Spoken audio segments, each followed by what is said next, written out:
Welcome to the fourth class for React JS. आज हम जो बुक फॉलो कर रहे हैं द रोड टू रिएक्ट, उसका पहला जो प्राइमरी पार्ट था, पहला सेक्शन था बेसिक्स इन रिएक्ट का, वो हमने कवर कर लिया था, जिसमें हमने देखा था कि रिएक्ट एक्चुअली काम कैसे करती है, हमें प्रोजेक्ट कैसे बनाना है, हमें अपने डाटा की बाइंडिंग कैसे करनी है। डाटा बाइंडिंग करते वक्त हमने दो तीन चीज़ें देखी। फॉर एग्जाम्पल हमने देखा कि क्या नाम है, फॉर एग्जाम्पल हमने देखा था कि कैसे आप अपनी स्टेटमेंट करते हैं, कैसे आप पेरेंट के थ्रू डेटा भिजवाते हैं। फॉर एग्जाम्पल हमने देखा था कि आपके पास किस तरह अपने प्रॉप्स के थ्रू डेटा मेंटेन कर सकते हैं। सेट स्टेट का फंक्शन कैसे काम करता है। दो कंपोनेंट्स को मिला के एक नया कंपोनेंट कैसे बनाया जाता है, कंपोजिशन जिसको कह रहे थे। इस तरह की बहुत सारी चीज़ें हमने इंशाल्लाह इसमें इस वाले सेक्शन में देखी, बेसिक्स इन रिएक्ट के अंदर। आज हम क्या देखने जा रहे हैं जनाब, getting real with N API वाला पार्ट देखने जा रहे हैं। अच्छा, इससे पहले मुझे थोड़ा-सा याद आ रहा है, मैंने कुछ कंपोज़िशन से रिलेटेड मुझे आपको कुछ बताना था। तो कंपोज़िशन याद कर लीजिए, पिछली क्लास में हमने भी कंपोज़िशन देखा था। कंपोज़िशन कब यूज़ होती है? कंपोज़िशन तब यूज़ होती है जब आपके पास जो चाइल्ड कंपोनेंट हो वो चेंज हो रहा हो और पेरेंट कंपोनेंट सेम हो। तब आप क्या करते हैं जनाब? कंपोज़िशन को यूज़ करते हैं। जैसे एग्ज़ाम्पल के तौर पे मैंने आपको यहाँ दिखाया था। सोर्स के अंदर कंपोनेंट्स के अंदर जनाब मैंने बॉर्डर्ड बॉक्स डॉट जेएस के नाम की एक फ़ाइल बना ली थी, और ये एक पेरेंट कंपोनेंट था, ठीक है? इसके अंदर जो चाइल्ड कंपोनेंट था वो यहाँ पे रेंडर होगा, इस ही प्रॉपर्टी के नाम के साथ रेंडर होगा, this dot props dot children. और मैंने यूज़ कैसे करा था बॉर्डर बॉक्स को मैंने यूज़ करा था ऐप डॉट जेएस के अंदर। देखिए, ऐप डॉट जेएस के अंदर मैंने बॉर्डर्ड बॉक्स ये यूज़ करे हुए। ये रहा बॉर्डर्ड बॉक्स। ये भी एक बॉर्डर बॉक्स है, ये भी एक बॉर्डर बॉक्स है, ये भी बॉर्डर बॉक्स है, और इसके अंदर वाला जो कंपोनेंट है वो वेरी कर रहा है। यहाँ पे कभी 3 आ रहा है, कभी 2 आ रहा है, कभी प्लेन हेडिंग आ रही है, या कभी कुछ भी आ सकता है इसके अंदर। तो ये डिफरेंस अपने पास ये आने वाले वक्तों में बहुत ज़्यादा आप इस्तेमाल कर रहे होंगे कंपोजिशन को। तो इसको ज़रा ध्यान से देख लीजिए, इसमें कोई सवाल हो तो दोबारा पूछ सकता है मुझसे। ठीक है जी। उसके आगे हम बढ़े अगर, तो जनाब कंपोजिशन के बाद आज हमें देखना क्या है? आज हमें देखना है जनाब एपीआई क्या चीज़ होती है और एपीआई के साथ कम्युनिकेट कैसे करा जाता है। अच्छा, एपीआई कैसे क्या चीज़ होती है? हमने इसके अंदर फेच के नाम का एक तरीका हमने देखा था लास्ट क्लासेस में। फेच क्या काम करता है जनाब? फेच सर जी सर आपने कहा था ना कि वो आप हमें एक ये क्या बोलते हैं कंपोनेंट से रिलेटेड एक करके चीज दिखाएंगे, लाइक मैं भूल गया, लेकिन आपने कुछ कहा था कि आप बताएंगे। चलिए, मुझे वो याद आ रहा था, मैंने कुछ कहा था कंपोजिशन से रिलेटेड। मैंने कहा था, मैं yes sir, collapse I guess था, हाँ, कोलैप्स इस बॉक्स। तरह का sir.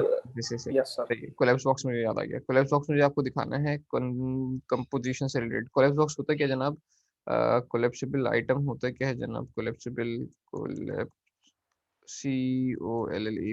COLLAPSIBLE items and JavaScript and HTML। अब वो होता क्या, पहले मैं एक दफ़ा डेमो दिखा दूँ।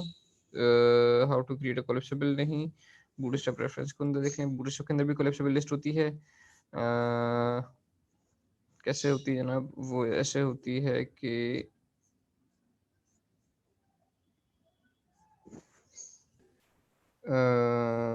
जस्ट एक मिनट, ये रन हो जाए तो मैं आपको यहाँ पे एग्जांपल दिखा दूंगा।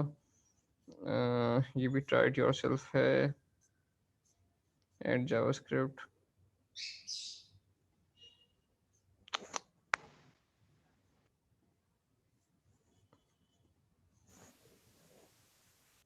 ये रन क्यों नहीं हो रहा है? बस पता नहीं क्या मसला है। ओके, सर ये आ तो रहा है नीचे। हाँ ये नहीं चाहता। ठीक है, ठीक है, ठीक है। अब देखें सैम्पल कोलैप्सिबल, मैं इस पर क्लिक करता हूँ तो वो कंटेंट जो है पहले दिख जाता है, फिर दोबारा क्लिक करता हूँ तो वो स्लाइड अप हो जाता है, दिख जाता है, स्लाइड अप हो जाता है। ये कोलैप्सिबल आइटम की एक एग्जांपल थी, ठीक है? या इसकी और बेहतर एग्जांपल इन्होंने खुद बनाया है अपना कोलैप्सिबल। हाँ, ये एक बेहतर एग्जांपल है कि देख रहे हैं आप, मेरे पास एक लिस्ट आ रही है जिसके अंदर 4-5 आइटम्स, एक सेट आ रहा है, एक सेट है जिसके अंदर 3 आइटम्स हैं। जिसमें मैं क्लिक करता हूँ उसकी डिटेल दिख जाती है, इस पे क्लिक करता हूँ तो इसकी डिटेल दिख जाती है, इस पे क्लिक करता हूँ तो इसकी डिटेल दिख जाती है। दोबारा क्लिक करा हट गया, दोबारा क्लिक करा हट गया, दोबारा क्लिक करा हट गया। तो ये एक कोलैप्सिबल आइटम की एक अच्छी एग्जांपल है। अगर आपको ये वाली चीज़ बनानी हो तो आप कैसे बनाएंगे? आपके पास मैं आपको थोड़ा-सा उसका डेमो दे देता हूँ, ठीक है? अच्छा, कोलैप्सिबल आइटम का अगर मुझे आपको डेमो देना हो तो मुझे क्या करना पड़ेगा जनाब? मुझे करना ही पड़ेगा कि मुझे एक हाँ, चलें अभी हम एक इस तरह सोच लेते हैं आसान रखने के लिए कि हम हमारे पास हमारे जो आइटम होंगे, अगर मैं उसका हार्ड कोड कह दूं कि 3 आइटम्स होंगे उसके अंदर 1 2 3, तो props डॉट चिल्ड्रन तो आपको बाहर से मिलता है। अच्छा पहले मैं क्या करता हूँ जनाब, पहले मैं आपको सिंपल एक उसके साथ दिखा देता हूँ, फिर आपको 2 3 के साथ दिखाते चले जाएंगे। पहले मैं आपको सिंपल थोड़ा सा पिछली वाली क्लास के अंदर ही कर देते हैं, इस वाली क्लास के अंदर फिर हम एपीआई वाला काम कर लेंगे, तो पिछली वाली क्लास के कोड के अंदर ही मैं वाला काम करके दिखा देता हूँ आपको। तो मैंने करा सी डी सैम, यहाँ पे सी डी सैम्पल F03 दिसंबर 20 वाली जो क्लास थी, ठीक है। और मैंने कहा npm रन सर्व, npm स्टार्ट कर देते हैं डायरेक्ट ना, स्टार्ट npm स्टार्ट कर देते हैं यहाँ पे। अच्छा जी, मुझे क्या दिखाना है आपको, आपको एग्जांपल दिखानी है मुझे कोलैप्सिबल आइटम वाली। This record wants to access Google control from allow, इसको मैं कर दूँ बंद, और नहीं यहाँ पर आइए क्रोम के ऊपर, और यहाँ पर आइए,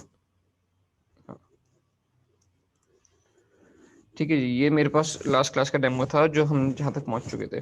अब मुझे क्या करना है, मुझे करना ये है कि मुझे आपको एक कोलैप्सिबल आइटम बना के दिखाना है। तो मैंने क्या करा जनाब, मैंने कहा ये कि एक कंपोनेंट्स के अंदर आए, मैंने कहा न्यू फाइल बनाओ, COLLAPSIBLE collapsible item dot JS, collapsible item dot JS. ये क्या होगा जनाब, मैंने यहाँ पे उसी तरह सारा काम करूँगा मैं, create class collapsible item x tends react dot component, एक कंपोनेंट एक्सपेंड करेगी जनाब। इसके अंदर होगा क्या, इसके अंदर होगा ये कि यहाँ पर मेरे पास होगा रेंडर का फंक्शन, रेंडर का फंक्शन बना दिया। अच्छा जी, पहले क्या कर लूँ मैं, इंपोर्ट कर लूँ रिएक्ट को, तो इंपोर्ट कर लेते हैं रिएक्ट को। मैंने कहा इंपोर्ट फ्रॉम रिएक्ट, और यहाँ पे मैंने क्या की, क्या चीज़ रिएक्ट करनी, इंपोर्ट करनी है रिएक्ट को, खुद रिएक्ट को इंपोर्ट करना है, यानी जो कुछ भी एक्सपोर्ट इंपोर्ट वहाँ से एक्सपोर्ट है सबका सब यहाँ पे इंपोर्ट हो गया रिएक्ट के नाम के अंदर। और मैंने यहाँ से कर दिया export default collapsible item, collapsible item यहाँ से हमने एक्सपोर्ट करा दिया। अच्छा रेंडर के अंदर आए तो अगर हम, तो रेंडर के अंदर होगा क्या, रेंडर के अंदर होगा ये कि मेरे पास एक, पहले वही वाला तरीका करते हैं कि रिटर्न कराएंगे हम यहाँ से एक फ्रेगमेंट या एम्प्टी कंपोनेंट, ताकि इसके अंदर हम अगर हम चाहें तो मल्टीपल कंपोनेंट्स बना सकें। फिर क्या करा जनाब, मैंने करा ये कि मैंने एक डिव बनाया, ठीक है। इसको क्लास कह दी मैंने, इसको मैंने क्लास नेम कह देते हैं इसको कोलैप्सिबल आइटम रैपर। रैपर के अंदर क्या होगा जनाब, रैपर के अंदर दो चीज़ आएंगी, एक तो मेरे पास आएगा यहाँ पर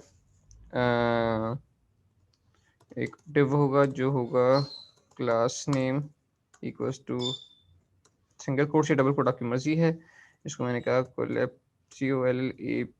COLLAPSIBLE कोलैप्सिबल डैश आइटम। अच्छा होगा क्या, मैं किस तरह बना रहा हूँ आपको सिर्फ दिखाने के लिए डेमो थोड़ा सा बता दूं कि मेरे पास इस तरह होगा कि एक हेडर होगा और एक उसकी बॉडी होगी। हेडर के अंदर जो होगा, हेडर पे यूजर क्लिक करेगा तो उसकी बॉडी दिख जाएगी, हेडर पे यूजर दोबारा क्लिक करेगा तो उसकी बॉडी हाइड हो जाएगी, ठीक है। तो मैंने क्या कहा, मैंने कोलैप्सिबल आइटम डैश हेडर बनाया, और मैंने कहा कोलैप्सिबल आइटम बॉडी बनाओ। हेडर के अंदर क्या करें, मैंने कहा हेडर के अंदर एंटर होगा this dot props dot name, और बॉडी के अंदर क्या रेंडर होगा जनाब, बॉडी के अंदर रेंडर होगा this dot props dot body, नहीं चिल्ड्रन सॉरी। ये तो हमें, ये जो नेम है ये तो हम चेंज कर सकते हैं, ठीक है, ये हमारी मर्जी का एट्रीब्यूट है कोई भी, और लेकिन ये जो है ये एट्रीब्यूट नहीं है, ये वो चाइल्ड एलिमेंट है जो मैं कोलैप्सिबल के अंदर रखवाऊंगा। किस तरह, मैं आपको एक दफ़ा दिखा दूं, फिर इसको स्टाइल करते रहेंगे, डिज़ाइन करते रहेंगे, ठीक है। तो मैंने क्या कहा, मैंने कहा कोलैप्सिबल आइटम को इम्पोर्ट कर लो यहाँ पर, तो मैंने कहा इम्पोर्ट कर लीजिए कोलैप्सिबल आइटम को, कहाँ से इम्पोर्ट करना जनाब, डॉट स्लैश कंपोनेंट्स में से कोलैप्सिबल आइटम में से इंपोर्ट हो गया। इंपोर्ट करने के बाद मैंने क्या करा, यहाँ पे मैं इसको यूज़ करके दिखा देता हूँ आपको।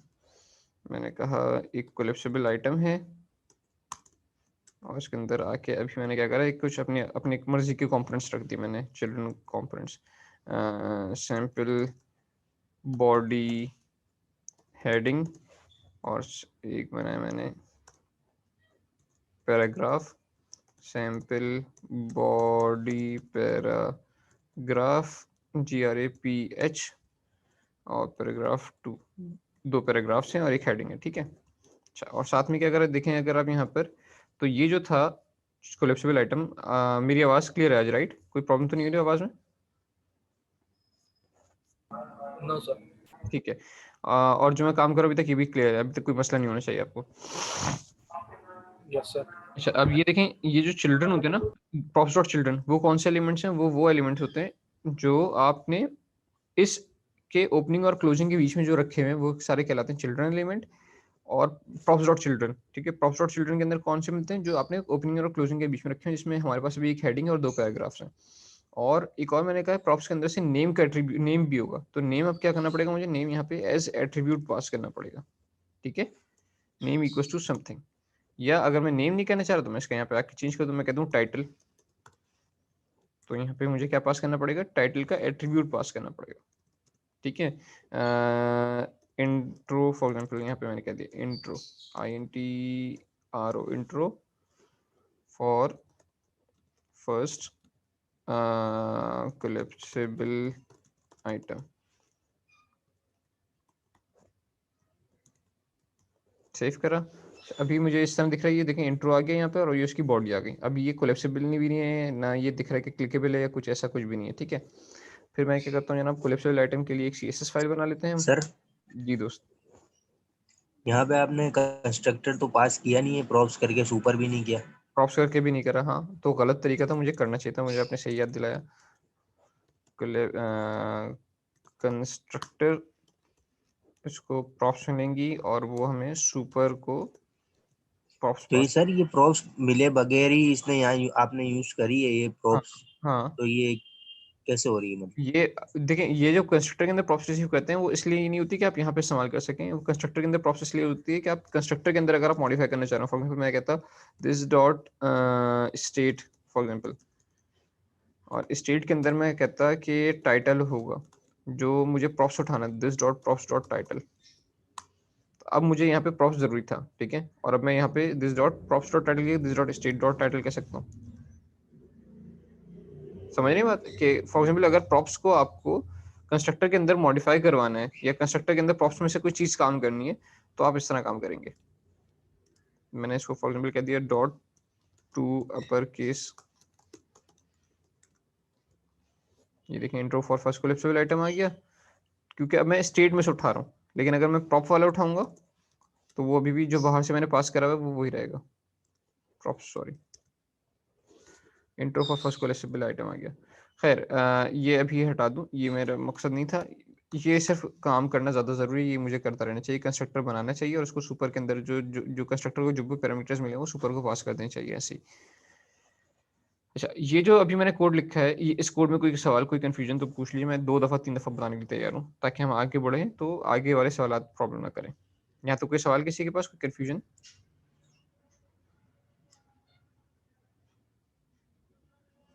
यहाँ तक सही समझ आ रहा है, सबको समझ में आ रहा है? जी जी sir clear.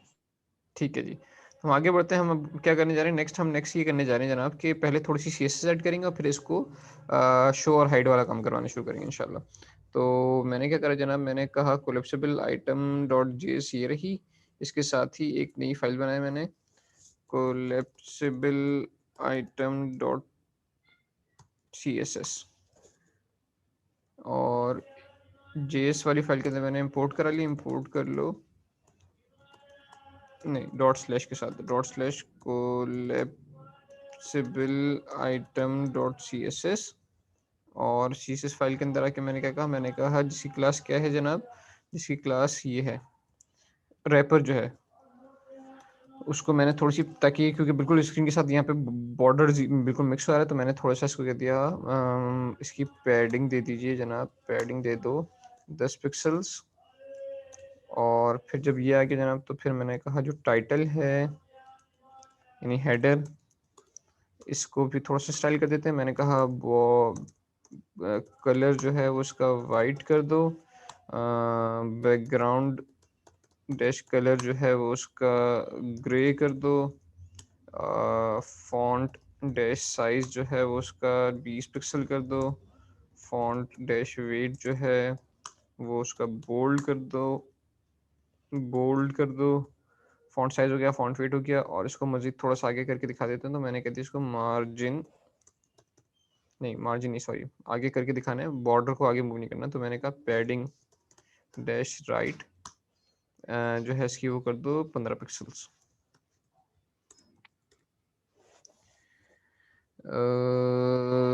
Padding right 15 pixel करी है, तो बॉर्डर क्यों आगे हो गया ये समझ नहीं है मुझे। पहले तो ये क्या मसला आ रहा है, क्या है कैन टाइटल ऑफ अनडिफाइंड। अच्छा ये पहले पुराने एरर्स है। ये रहा जनाब, और ये रहा, इसकी पैडिंग नहीं मिली। क्यों पैडिंग नहीं मिली इसको, पैडिंग क्यों नहीं मिली, रिफ्रेश करते हैं इसको। पैडिंग क्यों नहीं दिख पा रही मुझे समझ में नहीं आया, कोई अगर बता सकते मुझे, मैं कुछ गलती करूँ।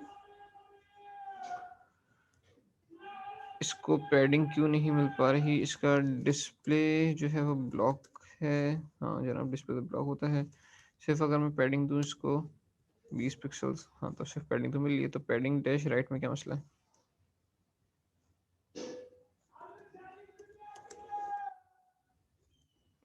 पैडिंग डैश राइट का एट्रीब्यूट नहीं होता, मैं गलती कर रहा हूँ, क्या करूँ मुझे समझ में नहीं आ रहा। सिर्फ पैडिंग दूँ अगर मैं, top 0, left 0, bottom 0, right 20 pixels, हाँ तो सही है, इस तरह चलना मान रहा है। तो पैडिंग दी जनाब मैंने इसको सारी तरफ से 15 पिक्सल, टॉप से भी बॉटम से भी। लेफ्ट की पैडिंग का फर्क पड़ता नहीं है, खैर पैडिंग 15 पिक्सल दे दिया। और यहाँ से राइट से मैंने थोड़ा सा ज़्यादा कर दिया, इसको 30 पिक्सल कर दिया, ठीक है 30 पिक्सल्स। तो ये इस सर तरह, वो बॉडी लेफ्ट कर रहा है ना आप सॉरी बेसिकली तो। सॉरी सॉरी बिल्कुल ठीक है, सॉरी पैडिंग लेफ्ट करनी थी मुझे, पैडिंग राइट में गलत इस्तेमाल कर रहा था। थैंक यू ताबिश भाई, मैं बिल्कुल अभी तक शायद पक्की तरह सुबह नहीं हुई मेरी है। जो अब मेरे पास चीज़ है ना, अब एक हेडिंग के टॉपिक दिखना शुरू हो गया। अब मुझे करना क्या है, साथ में मुझे इसको कह दिया मैंने, कर्सर जो है वो पॉइंटर कर दो। कर्सर पॉइंटर से क्या होगा कि अब जब मैं इसको माउस कर्सर लेकर आऊंगा तो ये इस तरह क्लिकेबल वाले फॉर्म में आ जाता है सर, ठीक है। कि मैं इसको क्लिक करूँ, जैसे मुझे एक आइकन दिखा रहा है। हमने करा ये जनाब, अब इसके बाद करा ये कि पहले हम करते हैं यहाँ पर आके दिस डॉट स्टेट, इसके अंदर मैंने कहा इज कोलैप्स्ड,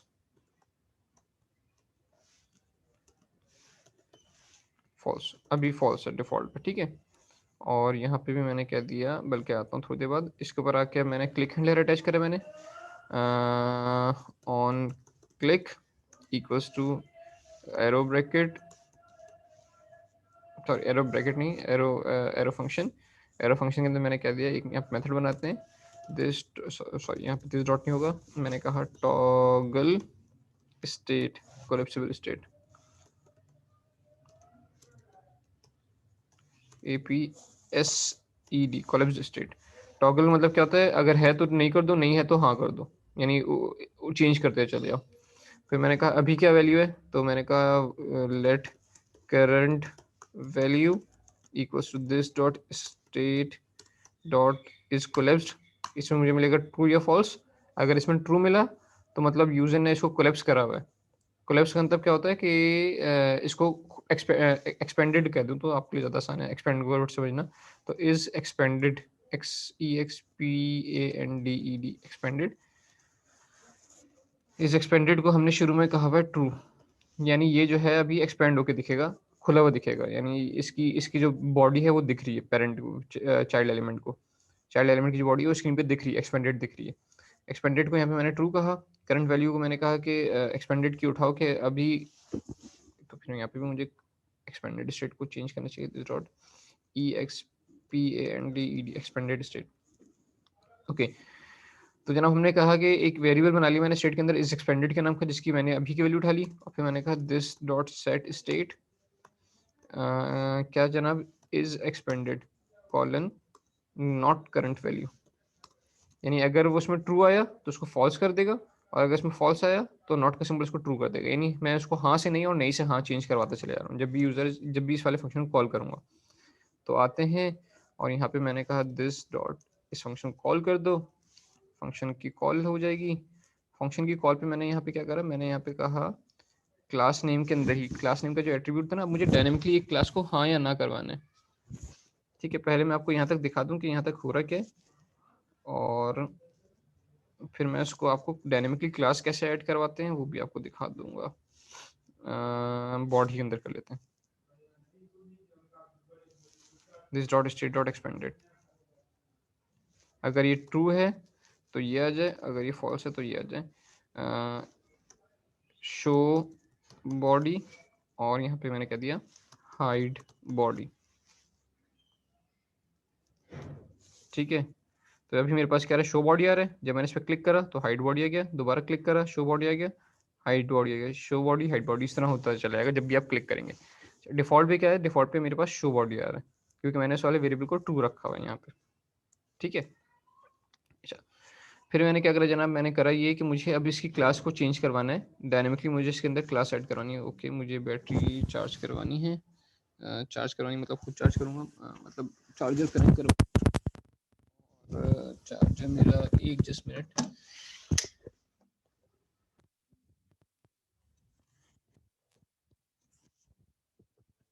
ठीक है, ओके हम कहाँ थे, हम थे एक्सपेंडेड और कोलैप्स वाली हमने क्लास अब यहाँ पर चेंज करवानी है ना। तो हमें क्लास चेंज करवाने के लिए क्या करना पड़ेगा जनाब, क्लास चेंज करवाने के लिए मेरे पास एक तरीका ये होता है कि बजाय मैं इसके यहाँ पे हार्डकोड क्लास का नेम दूँ, मैं यहाँ पे एक जो जिस तरह कोई भी डायनेमिक वैल्यू देनी होती है आपको कर्ली ब्रैकेट के अंदर, मैंने उस तरह डायनेमिक वैल्यू बनाई और फिर यहाँ पर आके आपने एक ऑब्जेक्ट बना दिया। इस ऑब्जेक्ट के अंदर क्या होगा, इस ऑब्जेक्ट के अंदर आपने लिखा की कॉलन बूलियन, एक और की बनाई मैंने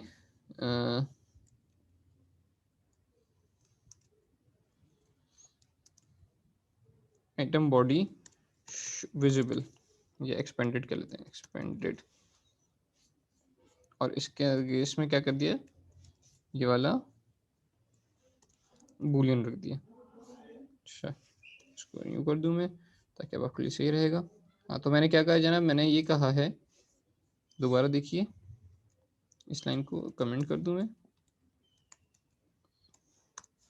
हमने क्या बनाया, हमने डायनेमिक वैल्यू जो भी देनी होती है इस तरह मैंने कर्ली ब्रैकेट बनाते हैं, तो कर्ली ब्रैकेट बनाया और इसके अंदर आके मैंने बना दिया एक और कर्ली ब्रैकेट, इसके अंदर मैं दूंगा की कॉलन वैल्यू। ये जो वैल्यू होगी ये बूलियन होना चाहिए, अगर ये ट्रू होगी तो ये वाली क्लास अप्लाई हो जाएगी और अगर ये फॉल्स होगी तो ये वाली क्लास अप्लाई नहीं होगी, सिंपल। ठीक है, तो यहाँ देखिए हमने क्या कहा, हमने कहा इसको मैं कमेंट करूँ दोबारा, ये मेरे पास एक CSS की क्लास है और ये एक बूलियन वैल्यू है, इसको खोल देते हैं। हाँ, तो CSS क्लास कौन सी लिखी है मैंने, कोलैप्सिबल आइटम बॉडी, और उसको बूलियन मैंने कहा है ट्रू, यानी ये हमेशा वाली क्लास तो रहेगी। लेकिन एक और ये वाली क्लास मैंने बनाई कोलैप्सिबल आइटम बॉडी एक्सपेंडेड, और उसको मैंने क्या कह दिया, इसको मैंने ये वाला बूलियन कह दिया। तो अगर ये वाला वेरिएबल ट्रू होगा तो ये वाली क्लास अप्लाई हो जाएगी, और अगर ये वाली वेरिएबल ट्रू नहीं होगा तो ये वाली क्लास अप्लाई नहीं होगी। आपको दिखा दिया जाए स्क्रीन के ऊपर, तो अभी आप देखें ये तो ऑब्जेक्ट ऑब्जेक्ट आ गया, कुछ गलती करना था इसमें।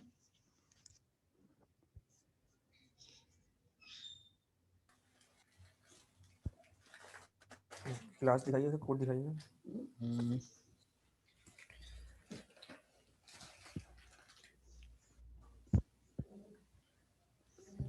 क्लास नेम तो दोबारा ऑब्जेक्ट देने की जरूरत तो नहीं थी आई गेस। दोबारा ऑब्जेक्ट नहीं देते, नहीं ये तो एरर दे देगा। नहीं नहीं, हमें क्लास नेम दिया है। एक मिनट में देखूं कि एडिंग डायनेमिक क्लासेस React.js, असल में मेरे पास साथ में क्योंकि मेरी रेगुलर प्रैक्टिस में रिएक्ट नहीं है तो मैं थोड़ा सा how to add dynamic class manual, नहीं मैनुअल क्यों भाई, क्लास नेम के अंदर उसने कॉनकैटिनेशन करवा रहा है, ये तो मज़ेदार चीज़ नहीं है यार।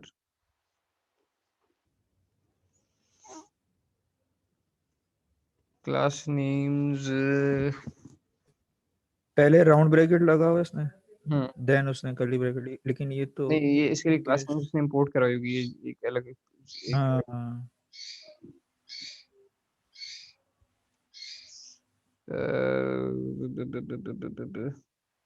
टॉगल बॉक्स उसने क्या करा है, ये है dynamic changes classes class name box, ये भी कॉन्केटेनेशन कर रहे हैं,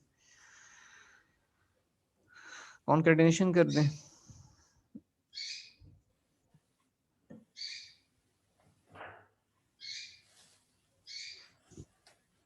कॉन्केटेनेशन तो हमें नहीं करवानी यार। On click toggle personal handler, उसके बाद इन्होंने क्या करा, टॉगल टॉगल टॉगल क्लासेस कहाँ बनाई इसने यार, क्लासेस इसने ये कहा हुआ है,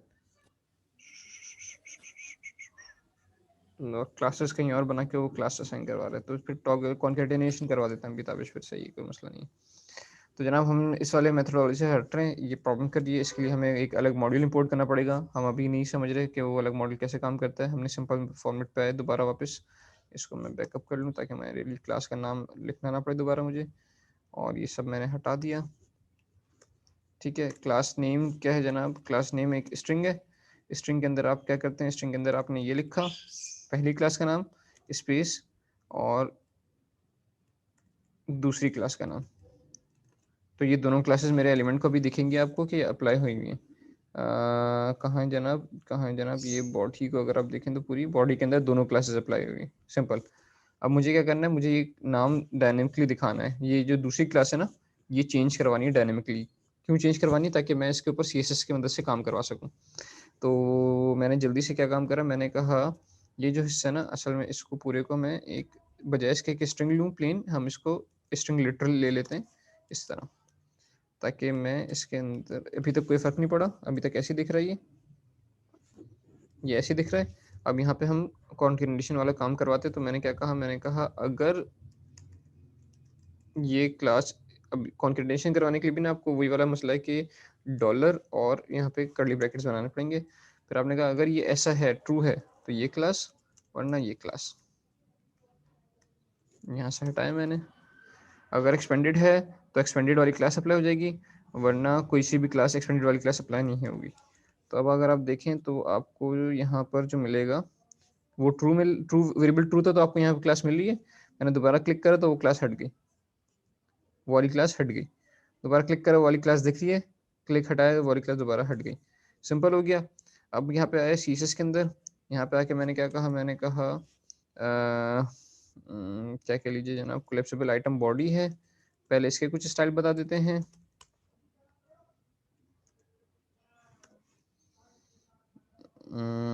कोलैप्सिबल आइटम बॉडी को मैंने क्या दिया, इसको बॉर्डर दे दूं मैं जल्दी से, border 2 pixel solid black, border 2 pixel का कम है थोड़ी देर, इसको मैं कहता हूँ 5 पिक्सल, ये इसका बॉर्डर आ गया। और बॉडी का बॉर्डर टॉप हटा देता हूँ, बॉर्डर डैश टॉप जो है वो नन कर दूँ। तो क्या मसला हुआ, ये तो कुछ ज़्यादा गंदा सा हो गया, चलिए बॉर्डर डैश टॉप जो है वो 1 पिक्सल कर देते हैं, तो वो बहुत लाइट्स हो गया, अब सही दिख रहा है आपको। अब जब मैं इस पर क्लिक करूं तो मुझे क्या करना है जनाब, मुझे इसकी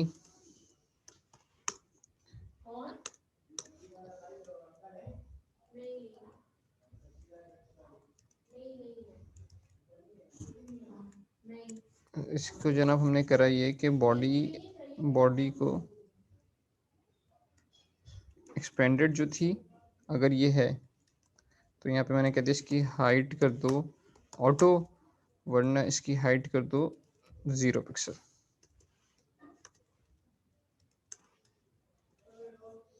क्लिक करा, वाली क्लास हट गई, दोबारा क्लिक करा, वाली क्लास आ गई। अच्छा, ओवरफ्लो जो है वो आपको हिडन करना है। क्लिक करा, वाली क्लास हट गई, एलिमेंट हाइड हो गया, दोबारा क्लिक करा, क्लास आ गई, एलिमेंट भी दिखना शुरू हो गया। तो इस तरह आप इसको कोलैप्सिबल आइटम्स बना सकते हैं। मल्टीपल आइटम बनाने हैं तो आइए और इसको यहाँ पे रिपीट कर लीजिए सबसे सिंपल तरीके से। अभी जो सबसे सिंपल तरीका मैं आपको दिखा सकता हूँ, एक और आइटम बना लीजिए, इसको कहते हैं फॉर सेकेंड कोलैप्सिबल आइटम, और यहाँ पे कोई फॉर एग्जाम्पल इस दफ़ा हम इमेज रख लेते हैं IMG, और SRC के अंदर मैंने यहाँ पे सोर्स पास करनी है। सोर्स कहाँ से पास कर लेते हैं? सोर्स इंटरनेट से ले लेते हैं, कोई अनस्प्लैश से ले लेते हैं, फॉर एग्जांपल unsplash unsplash। ठीक है, थोड़ी देर के लिए मैंने कहा ये जो मेरे पास तस्वीर है इसको यूज़ करते हैं। कमांड शिफ्ट C से मैंने आया और यहाँ पर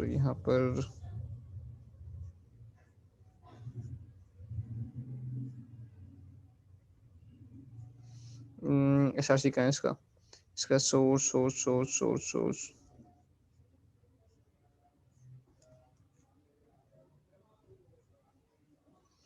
अच्छा, ये इमेज ही है, क्या है, कहाँ गया इमेज? तो है, सोर्स कहाँ गया इसका? सीक्रेट ये है, SRC सेट है पूरा, ठीक है। इसको मैंने करा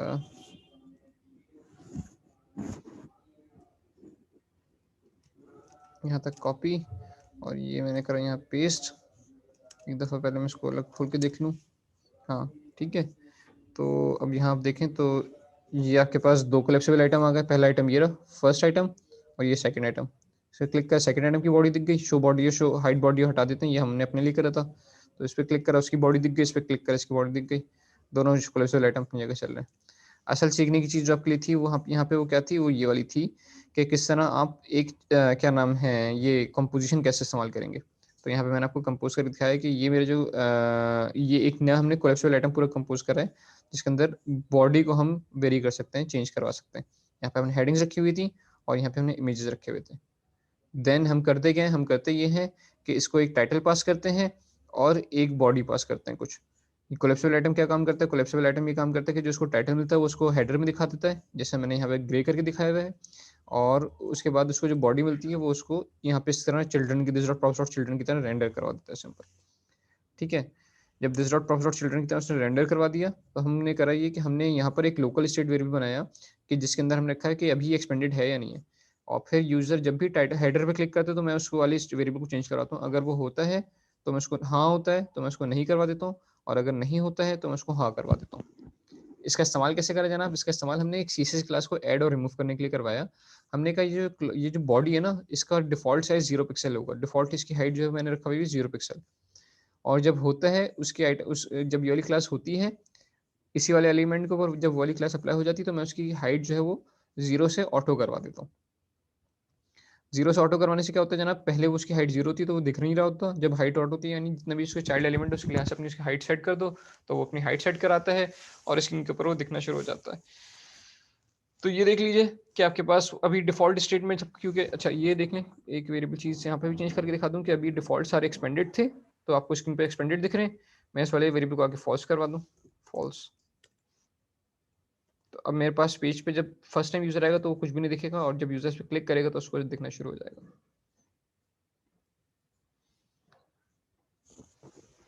जी, सवालात?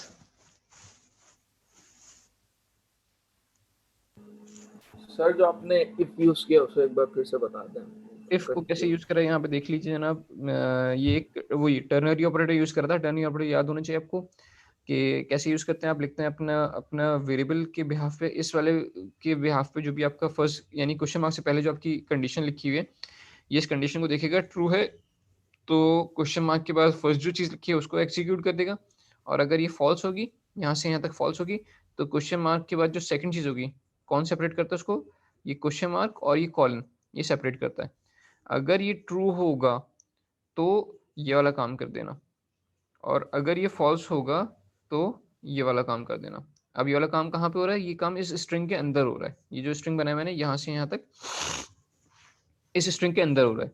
तब होता क्या है, होता ये है कि अगर मेरा ये वाला वेरिएबल ट्रू होता है तो ये वाली क्लास अप्लाई हो जाती है। इस ये वाला जो स्ट्रिंग है जो भी मैंने सेलेक्ट करा है, कोलेप्सिबल आइटम बॉडी एक्सपेंडेड, ये इस पूरे स्ट्रिंग का पार्ट बन जाता है।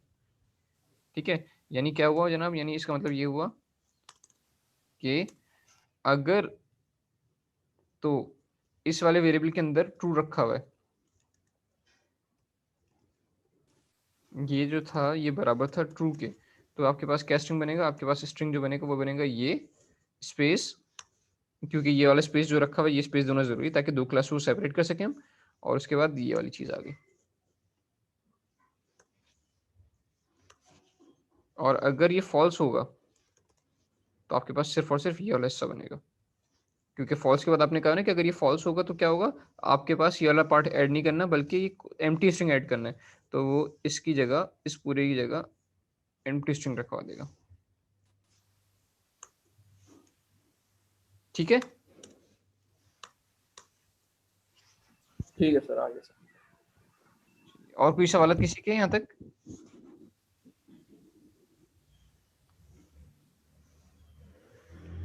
कुछ भी समझ नहीं आ रहा है या सब कुछ समझ में आ रहा है? सर जी बेटा। सर आपने ट्रू और फॉल्स चेंज किया तो सब चेंज हो गई, मतलब जो आपने बॉडी रखवाई थी, जो क्लास रखवाई थी वो चेंज हो गई। बॉडी जो रखवाई, बॉडी के अंदर जो मैंने क्लास रखवाई थी वो क्लास चेंज हो गई, और जब क्लास चेंज हो गई तो मैंने क्या करा, मैंने उस क्लास के बिहाफ पे सीएसएस के अंदर ये लिखा हुआ है कि अगर ये क्लास है तो उसकी हाइट दिखा दो, और अगर इसकी क्लास नहीं है तो उसकी हाइट 0 करवा दो। तो दिखता है ऐसा स्क्रीन के ऊपर जैसे वो एलिमेंट ही हट गया, जबकि ऐसे नहीं होता कि वो एलिमेंट हट गया, वो एलिमेंट वहीं मौजूद है, बस उसकी हाइट 0 हो गई है। यहाँ पे आपको दिखाऊं मैं, अगर ये देखिए जरा, यहाँ पर ये रहा मेरा एलिमेंट, और उसके अंदर वो इमेज भी रखा हुआ है, बस उसकी हाइट जो है वो 0 पिक्सल हुई हुई है। हाइट मैं आपको थोड़ी थोड़ी बढ़ा के दिखाता हूँ, देखिए ये एलिमेंट रखा हुआ, एलिमेंट है वहीं पर, ठीक है, बस हम उसकी हाइट 0 पिक्सल सेट करवा देते हैं। सर ये हम डिस्प्ले नन से भी कर सकते, डिस्प्ले हिडन से भी कर सकते हैं ना? डिस्प्ले हिडन से भी कर सकते हैं, हम उसका डिस्प्ले चेंज करवा दें, सीएसएस की प्रॉपर्टी डिस्प्ले वाली प्रॉपर्टी चेंज करवा दी, बिल्कुल करवा सकते हैं आप। ठीक है, जी सर।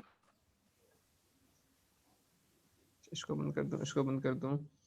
ठीक है, तो मेरा ख्याल है हम यहाँ पे रुकेंगे, इस वाली कोलैप्सिबल आइटम पे हम यहाँ रुकेंगे और let's focus again towards our primary topic which was fetching, और एक्चुअली लाइफ साइकिल मेथड्स पहले हमें देखना है, और उसके बाद हम देखेंगे फेच क्या चीज़ से होती है, फेच कैसे काम करता है।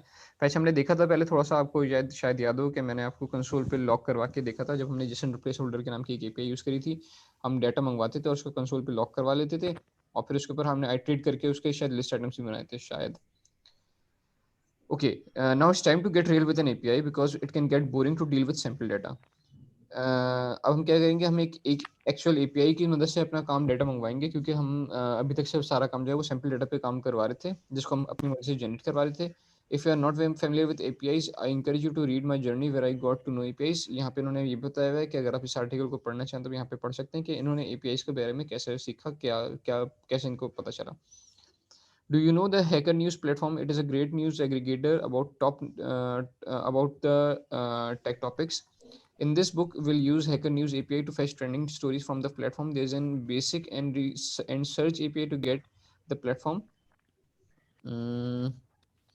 ये उन्होंने हैकर न्यूज़ की API दी हुई है। फॉर एग्जांपल अगर आप इस वाले पे क्लिक करेंगे तो जनाब वो क्या कर क्लियर करा रहा है, वो उसके आइटम, बहरहाल हम इसको भी यूज़ कर सकते हैं। एक ये एक एपीआई एंड पॉइंट है जिसको हम यूज़ कर सकते हैं, और दूसरा हमारे पास जनाब वही है जेसन प्लेस होल्डर जिसको हमने लास्ट टाइम यूज़ करा था, jasonplaceholder.com। तो हम ये दो एपीआईज हैं जिनको हम आसानी से यूज़ कर सकते हैं, हम दोनों में से कोई से भी एक यूज़ करके देख लेंगे। मेरा ख्याल है हम जेसन प्लेस होल्डर को यूज़ करेंगे क्योंकि वो थोड़ी सी कंपेरेटिवली नोन है, हमें उसका आइडिया है कि उसका स्ट्रक्चर कैसा है। The latter one make sense in this case of application, ये ना ये बता रहे कि अगर हम चाहे तो सर्च भी यूज़ कर सकते हैं। अब बहरहाल सर ये यूज किस लिए करेंगे, एपीआई का क्या मकसद है हमारे पास? बिल्कुल ठीक है, अच्छा सवाल है। एपीआई क्यों यूज़ कर रहे हैं हम? जब हम एक एक पूरी एक फुल फ्लेज एप्लीकेशन बनाएंगे इंशाल्लाह, जब हमारे पास सर्वर भी हम खुद बना रहे होंगे और बैक फ्रंट एंड भी खुद बना रहे होंगे, तो हम देखेंगे कि एपीआईज एक्चुअली क्या काम करती हैं। एक्चुअली एपीआई ये काम करवाती हैं कि आपके फ्रंट एंड को आपके बैक एंड से कम्युनिकेट करवाने का जरिया होता है। फॉर एग्जाम्पल मेरा और आपका कम्युनिकेशन का जरिए ये जूम है, अगर ये जूम नहीं होता तो मेरे पास इन्फॉर्मेशन होती और आपको पता होता कि आपको इस इन्फॉर्मेशन को कैसे कंज्यूम करना है, बट ये इन्फॉर्मेशन मैं अब तक नहीं पहुंचा पाता। जूम वो तरीका है जिसकी मदद से मैं अब तक अपनी इन्फॉर्मेशन पहुंचा पा रहा हूँ। सिमिलरली एपीआईज वो तरीके हैं जो डाटा को सर्वर से क्लाइंट तक पहुंचाती हैं या क्लाइंट से सर्वर तक पहुंचाती हैं। ठीक है, आसान करके और मैं बताऊं, फॉर एग्जांपल तो कह लीजिए कि मेरे पास एक एग्जांपल है ज़मीन.com की जैसी है, ठीक है, जिसके अंदर मेरे पास डेटाबेस के अंदर 1 लाख प्रॉपर्टीज का डाटा पड़ा हुआ है। अब वो डाटा डेटाबेस के अंदर पड़ा हुआ है, सर्वर डेटाबेस को एक्सेस कर सकता है, लेकिन फ्रंट एंड यानी क्लाइंट जो आपका ब्राउजर पे चल रहा है ये आपके डेटाबेस को एक्सेस नहीं कर सकता। ये क्या काम करेगा, ये सर्वर को रिक्वेस्ट करेगा कि मुझे डेटा दे दो। सर्वर को रिक्वेस्ट जैसी करेगा, सर्वर क्या काम करेगा, उस रिक्वेस्ट के अगेंस्ट में काम करेगा और डेटा आपको वापस कर देगा। तो जो मैं यहाँ पे आके टाइप कर रहा हूँ ना, फॉर एग्जाम्पल देखिए तो थोड़ा सा जैसे यहाँ पे मैंने क्लिक करा, तो ये जो मैंने एड्रेस बार के अंदर आके टाइप लिखा jasonplaceholder.com.typecode.com/post, जब यहाँ पे मैं एंटर करता हूँ तो मेरे फ्रंट एंड से एक सर्वर पे रिक्वेस्ट जाती है। ठीक है, इसको छोड़ दें, बहरहाल फ्रंट एंड से एक सर्वर पे रिक्वेस्ट जाती है। जब वो रिक्वेस्ट जाती है तो सर्वर क्या काम करता है, उसके अगेंस्ट में देखता है कि अभी किस वाले यूआरएल के ऊपर रिक्वेस्ट आई है, किस एपीआई के ऊपर रिक्वेस्ट आई है। वो उस एपीआई का डाटा जमा करता है, डाटा एग्रीगेट करता है और फ्रंट एंड को उसका डाटा रिटर्न कर देता है। तो वो डाटा मेरे पास वापस आ गया। वो डाटा मेरी मर्जी है, मैं उसको कैसे भी यूज करूँ, कहीं भी रेंडर करवाऊँ, रेंडर करवाने हैं उसके ऊपर, मुझे कुछ और काम करवाने हैं, कुछ उसमें से लिमिटेड डाटा दिखाना है, सारा का सारा डाटा दिखाना है, किसी कंडीशन पे ऊपर डाटा दिखाना है, तो ये सारे काम आपकी मर्जी, फ्रंट एंड की मर्जी। सर्वर ने क्या कहा, आपने सर्वर को कहा मुझे पोस्ट का डाटा दे दो, सर्वर ने आपको पोस्ट का डाटा दे दिया। आपने सर्वर को कहा यूजर्स का डाटा दे दो, तो सर्वर ने आपको यूजर्स का डाटा दे दिया। ये सर्वर को पता है कि जनाब ये जो चीज़ इस वाले एंड पॉइंट पे जो मुझे क्या काम करना है, सर्वर पे कोड लिखेंगे, आप भी लिखेंगे इंशाल्लाह सर्वर का बैकएंड का कोड। ठीक है, आप बैकएंड का कोड लिखेंगे कि यार जब इस वाले एड्रेस की रिक्वेस्ट आए तो ये वाला काम करना और ये वाला जवाब देना। तो एपीआईज एक्चुअली ये काम कर रही हैं कि फ्रंट एंड के ऊपर, एप्लीकेशन के ऊपर आपको ये बिजनेस लॉजिक तो होती है या ये तो पता होता है रेंडर कैसे करना है, लेकिन क्या रेंडर करना है ये नहीं पता होता। ठीक है, जैसे आप कह लीजिए facebook.com पे अगर मैं जाता हूँ तो फेसबुक की फ्रंट एंड ने उसकी एपीआई से कम्युनिकेट करा, न्यूज फीड में से न्यूज लेकर आया और उसने न्यूज फीड के ऊपर रेंडर करके दिखा दिया। या अगर आप और एग्जांपल ले लें, फॉर एग्जांपल गूगल की इनबॉक्स, जीमेल की, आपने कहा gmail.com, जब आपने एंटर कर तो क्या होगा, फ्रंट एंड से एक रिक्वेस्ट जाएगी कि इस वाले यूजर की ईमेल्स दे दो। सर्वर क्या काम करेगा, सर्वर ये काम करेगा कि वो ऑपरेट करेगा, यूजर्स की सारी ईमेल की लिस्ट निकालेगा और वो फ्रंट एंड को भेज देगा। फ्रंट एंड के पास प्लेन जेसन आएगी। अब फ्रंट एंड की मर्जी कि उस जेसन को कैसे इस्तेमाल करना है। हो सकता है कि वो मुझे सारी लिस्ट में दिखा दे ईमेल, हो सकता है कि वो अलग अलग टैब्स बनाए ईमेल का। ठीक है, तो इस तरह आपके पास एपीआईज कम्युनिकेट करवाती हैं। ठीक है, समझ में आया थोड़ा सा कुछ? जी जी सर समझ। और बाकी लोगों के पास अगर कोई सवाल है तो वो पूछ ले प्लीज, ताकि हम फिर स्टार्ट कर सकें ये वाला एपीआई वाला पार्ट। सर जी सर। जिस तरह हम अभी किसी भी फॉर्म पे जाते हैं लेटेस्ट फॉर्म में, तो वहाँ पर हमें ऑप्शन होता है कि आप बजाय पूरे सारी चीज़ें लिखने की, इंफॉर्मेशन देने की, आप अपने गूगल से इन कर लें, फेसबुक से आप लॉगिन हो जाए, तो ये एपीआई का पार्ट कंसिडर होता है। दोबारा प्लीज एक दफा, मैं सॉरी मैं आपकी बात सुन नहीं पाया सही से। मतलब जैसे हम अभी फॉर्म, मतलब किसी भी वेबसाइट पे गए, अब मुझे वहाँ वेबसाइट से ज्वाइन होना है, तो वो फॉर्म हमें ऑफर करते हैं कि आप फॉर्म फिल कर आप हमारे साथ ज्वाइन हो जाए। तो वहाँ पर दो ऑप्शन होता है, या तो आप पूरा फॉर्म फिल करते हैं, या तो आप गूगल और फेसबुक की मदद से आप अपनी इंफॉर्मेशन दे दें हमें। सही तो है, वो एपीआई का पार्ट है। हाँ वो भी क्या कर रहे हैं, वो आप ऑथराइज करवा रहे हैं। ऑथराइजेशन वाली एपीआई का पार्ट है कि आप जब कहते हैं, आपने कहा फॉर एग्जांपल कि साइन इन विद गूगल, जब आपने साइन इन विद गूगल कहा तो आपके पास क्या होगा, आपका ब्राउजर के अंदर आपका जो फ्रंट एंड है उसके अंदर इम्प्लीमेंट हुआ हुआ है कि अब जाओ गूगल के सर्वर के ऊपर और इस वाले बंदे की कंफर्मेशन लेकर आओ। वो क्या करते हैं, आपको गूगल फॉर्म दिखा देता है। गूगल फॉर्म दिख जाता है तो फिर आप क्या करते हैं, आप अपनी क्रेडेंशियल डाल के लॉगिन करते हैं वहाँ पे, और फिर जब वहाँ पे लॉगिन सक्सेस करते हैं तो आपके पास एक जवाब वापस आपकी एप्लीकेशन के पास आता है कि हाँ भाई ये बंदा सक्सेसफुली लॉगिन हो गया और ये उसका ईमेल एड्रेस और ये उसकी डिटेल्स है। तो ये भी एपीआई वाला पार्ट कहाँ पर आएगा, जहाँ पे आपको सर्वर से जहाँ से भी कम्युनिकेट करना है ना, तो वो अभी आप कह लीजिए कि आपके पास अभी सिर्फ और सिर्फ एक ही तरीका है कि वहाँ पे आपको एपीआई यूज करनी पड़ेंगी। ठीक है, और सर्वर से कम्युनिकेट करना ये कैसे पता चलेगा, सर्वर से कम्युनिकेट करना ये आपको पता चलेगा जब आपका डाटा डायनेमिक है। आपका डाटा अगर स्टैटिक है तो वो आपके पास फ्रंट एंड पे पड़ा हुआ होगा, यानी सेम डाटा यार हर दफा। लेकिन अगर डाटा चेंज हो रहा है हर यूजर के लिए, या हर बार जब आप पेज को रिफ्रेश करते हैं अलग डाटा आता है, तो मोस्ट प्रोबेबली वो डाटा जो है वो 99% चांस है कि वो डाटा डायनेमिक होगा। और जब डाटा डायनेमिक होगा तो वो डायनेमिक डाटा सारे, फॉर एग्जांपल एक यूजर का या 1000 यूजर का डाटा फ्रंट एंड पे नहीं रखा हो सकता, आप वो सर्वर पे रखते हैं, डेटाबेस के अंदर रखते हैं और सर्वर को रिक्वेस्ट करके डेटाबेस से वो डाटा मंगवाते हैं। तो जैसे मैंने यहाँ पे देखें, मेरे पास यहाँ पे यूजर्स कितने रखे हैं, फॉर एग्जांपल मेरे पास यहाँ पे जो है जनाब वो 100 तो ये भी खैर, लेकिन 2 3 4 6 10 यूजर्स रखे हैं फॉर एग्जांपल। तो ये 10 यूजर का डाटा डेटाबेस में रखा होगा। मैंने जब यहाँ पे यूजर्स लिख के एंटर करा तो मेरे पास से सर्वर को रिक्वेस्ट गई, सर्वर से डेटाबेस को रिक्वेस्ट गई, डेटाबेस ने डेटा सर्वर को दिया और सर्वर ने वो डाटा वापस फ्रंट एंड को दे दिया, यानी क्लाइंट को दे दिया, जो भी इसका कंज्यूमर है उसको दे दिया कि ये लीजिए डाटा और उसको जैसे भी बेहतर समझे उसको कंज्यूम कर लें। कुछ आइडिया हो थोड़ा सा एपीआईज का?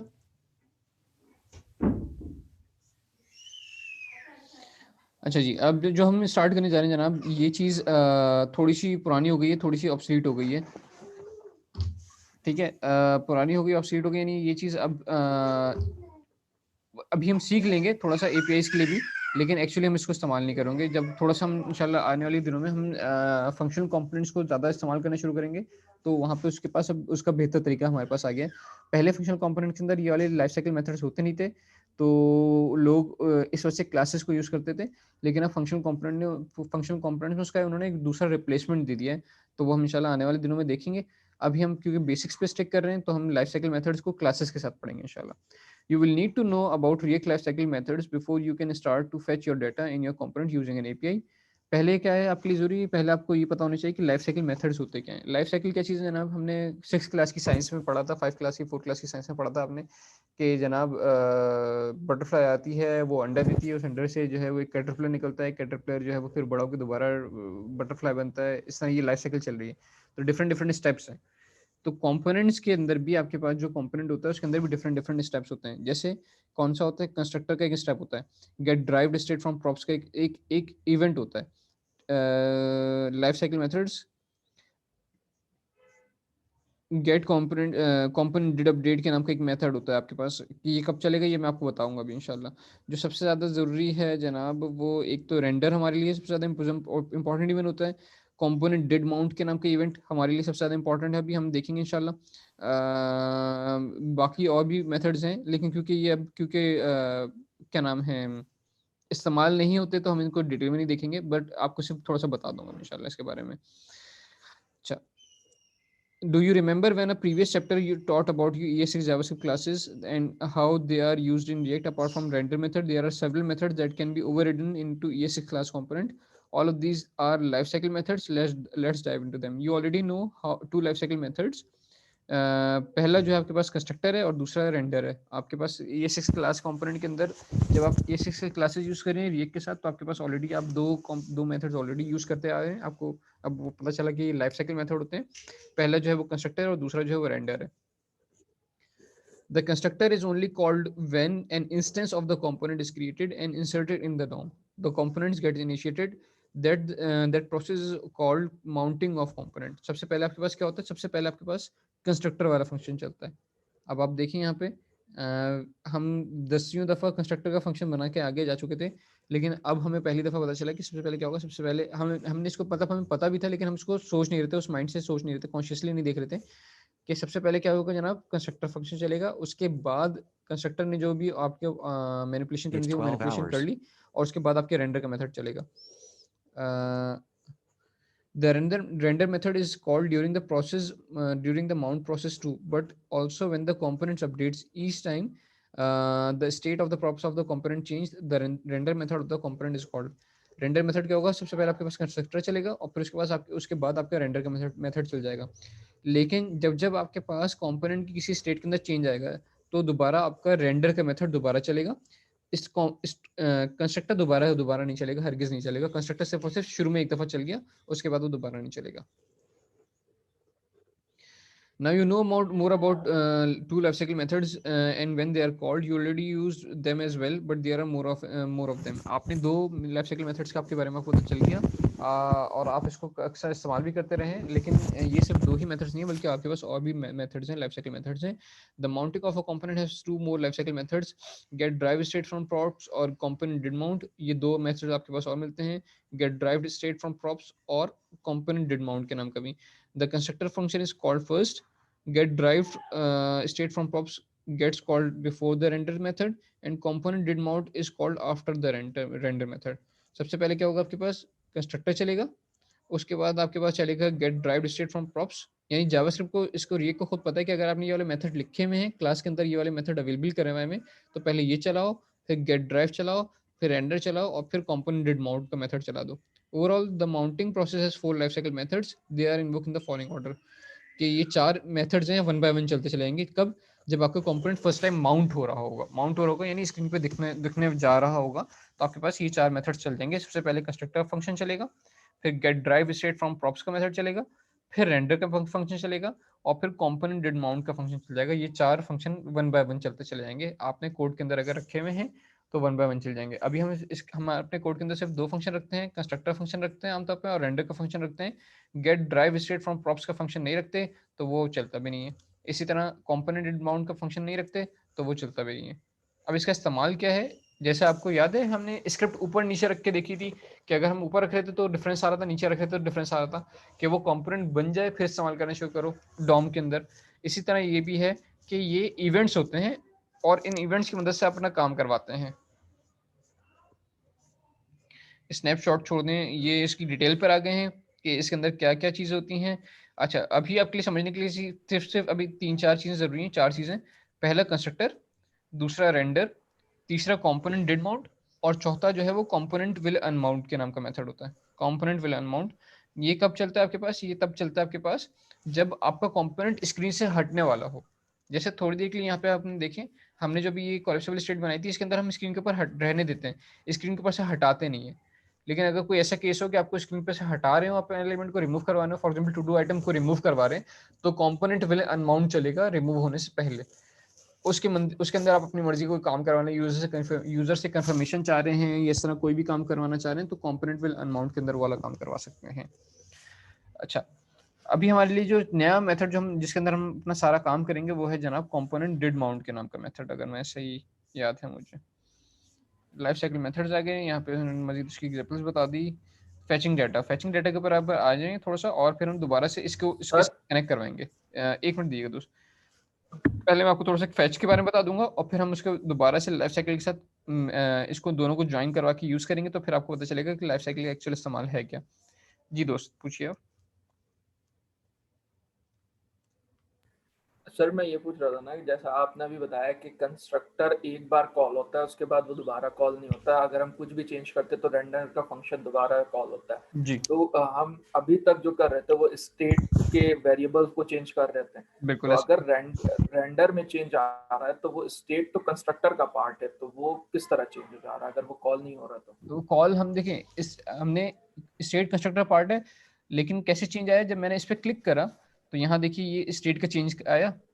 जब स्टेट का चेंज आया तो ये फंक्शन इसके अंदर, फॉर एग्जाम्पल मैं एक दफ़ा अलर्ट लगा लूँ, आके अलर्ट लगा लिया मैंने कि इनसाइड construct और तो कंस्ट्रक्टर, और एक अलर्ट लगाया मैंने यहाँ पे रिटर्न से पहले इनसाइड रेंडर, दोनों को सेव कर लिया मैंने। तो जनाब यहाँ पर आया मैं ब्राउज़र के ऊपर, ब्राउज़र के ऊपर आया मैं, इसको मैं रिफ्रेश करवाया तो पहले मेरे पास क्या है, इनसाइड कंस्ट्रक्टर आया, फर्स्ट टाइम वो चला, ओके करा।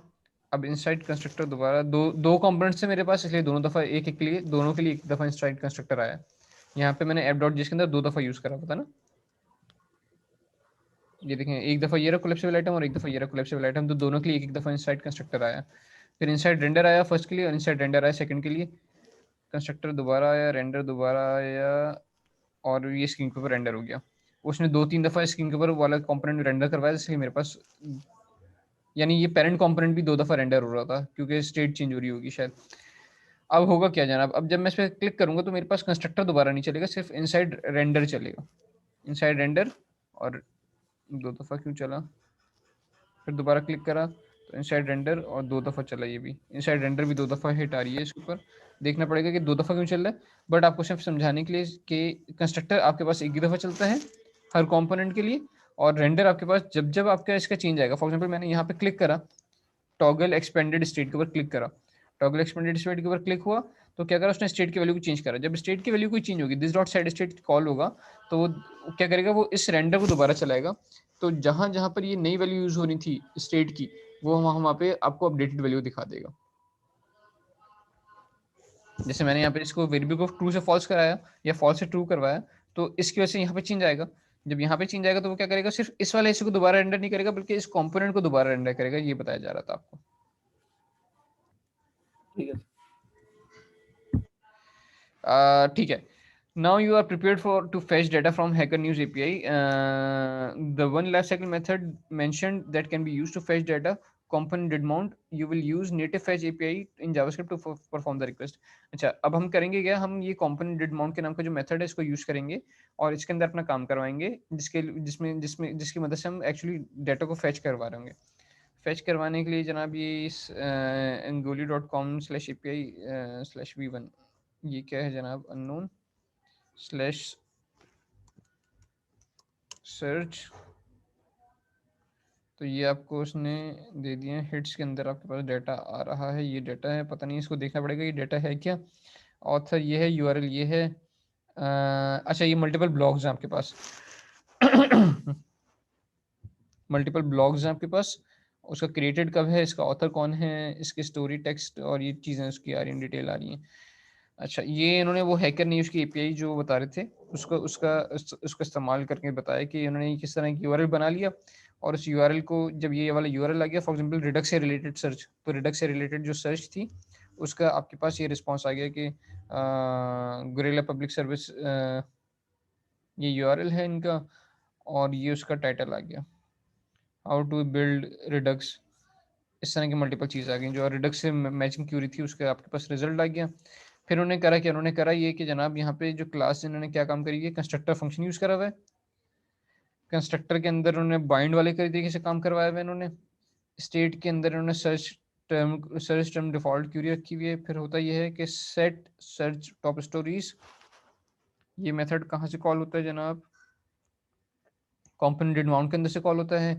कंपोनेंट माउंट के अंदर से जब डाटा आ जाता है तो सेट स्टेट करवाते हैं रिजल्ट्स को और फिर उस रिजल्ट्स को जो आप वो रेंडर करवा देते होंगे.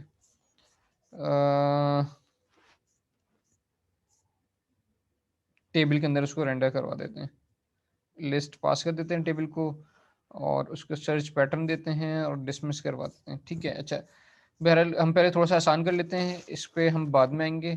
पहले हम जो है वो जेसन प्लेस होल्डर को ही देख लेते हैं कि यार ये यूजर्स का डाटा मुझे फॉर एग्जांपल रेंडर करवाना है. ठीक है. मैंने क्या करा जनाब, कमांड जे, सबसे पहले मैं इस वाले स्टॉप प्रोजेक्ट को स्टॉप करूं क्योंकि ये लास्ट क्लास का स्टॉप प्रोजेक्ट था.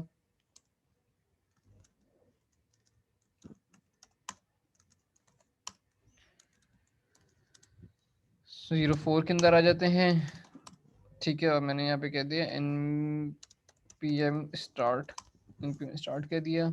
इसको बंद कर दीजिए, इसको बंद कर दीजिए, इसको बंद कर दीजिए. हमने पूछ रहा तकरीबन 1 घंटा जो है वो लगा दिया. तो थोड़ा सा यहाँ पे वापस आते हैं 04 दिसंबर को. ठीक है. यहाँ पे हमने क्या देखना जनाब, app.js के अंदर आते हैं और यहाँ पे मैंने कहा एक कंपोनेंट बनाया. पहले मैंने एक अपना इसको इसी तरह छोड़ देते हैं, बल्कि इसको खाली कर देते हैं ताकि इसकी ज़रूरत नहीं है हमें. ये जनाब इसकी ज़रूरत नहीं है हमें, एक डिव की भी ज़रूरत नहीं है यहाँ पे हमें. इसको फंक्शनल कंपोनेंट छोड़ दें या इसको क्लास कंपोनेंट बना लें. इसको फंक्शनल कंपोनेंट छोड़ देते हैं यार, क्योंकि हम यहाँ पे चेंज नहीं कर रहे हैं, यहाँ पे सिर्फ अपने एलिमेंट्स को रेंडर करवाएंगे. और ये लोगो और ये भी नहीं चाहिए हमें यहाँ पे. ठीक है. ये सिंपल ऐप है, खाली ऐप है, तो खाली ऐप आपको स्क्रीन पे दिखनी शुरू हो गई. अब आते हैं और अपने कंपोनेंट्स अपनी मर्जी के बनाना शुरू करते हैं. इसके अंदर हम काम करेंगे इंशाल्लाह अपना. तो src की डायरेक्टरी के अंदर मैंने एक नया फोल्डर बनाया कंपोनेंट्स का, और कंपोनेंट्स की डायरेक्टरी के अंदर मैंने एक नया फाइल फोल्डर बना लिया. फॉर एग्जांपल एक नया डायरेक्टरी बना देते हैं ताकि अगर चाहें तो बाद में उसके अंदर CSS फाइल भी ऐड कर सकें. तो मैंने इसको कह दिया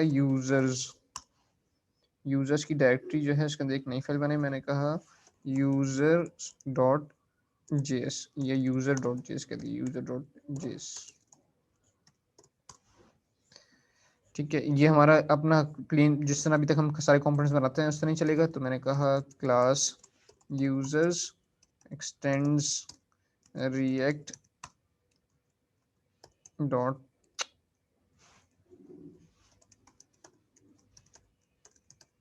क्या हो गया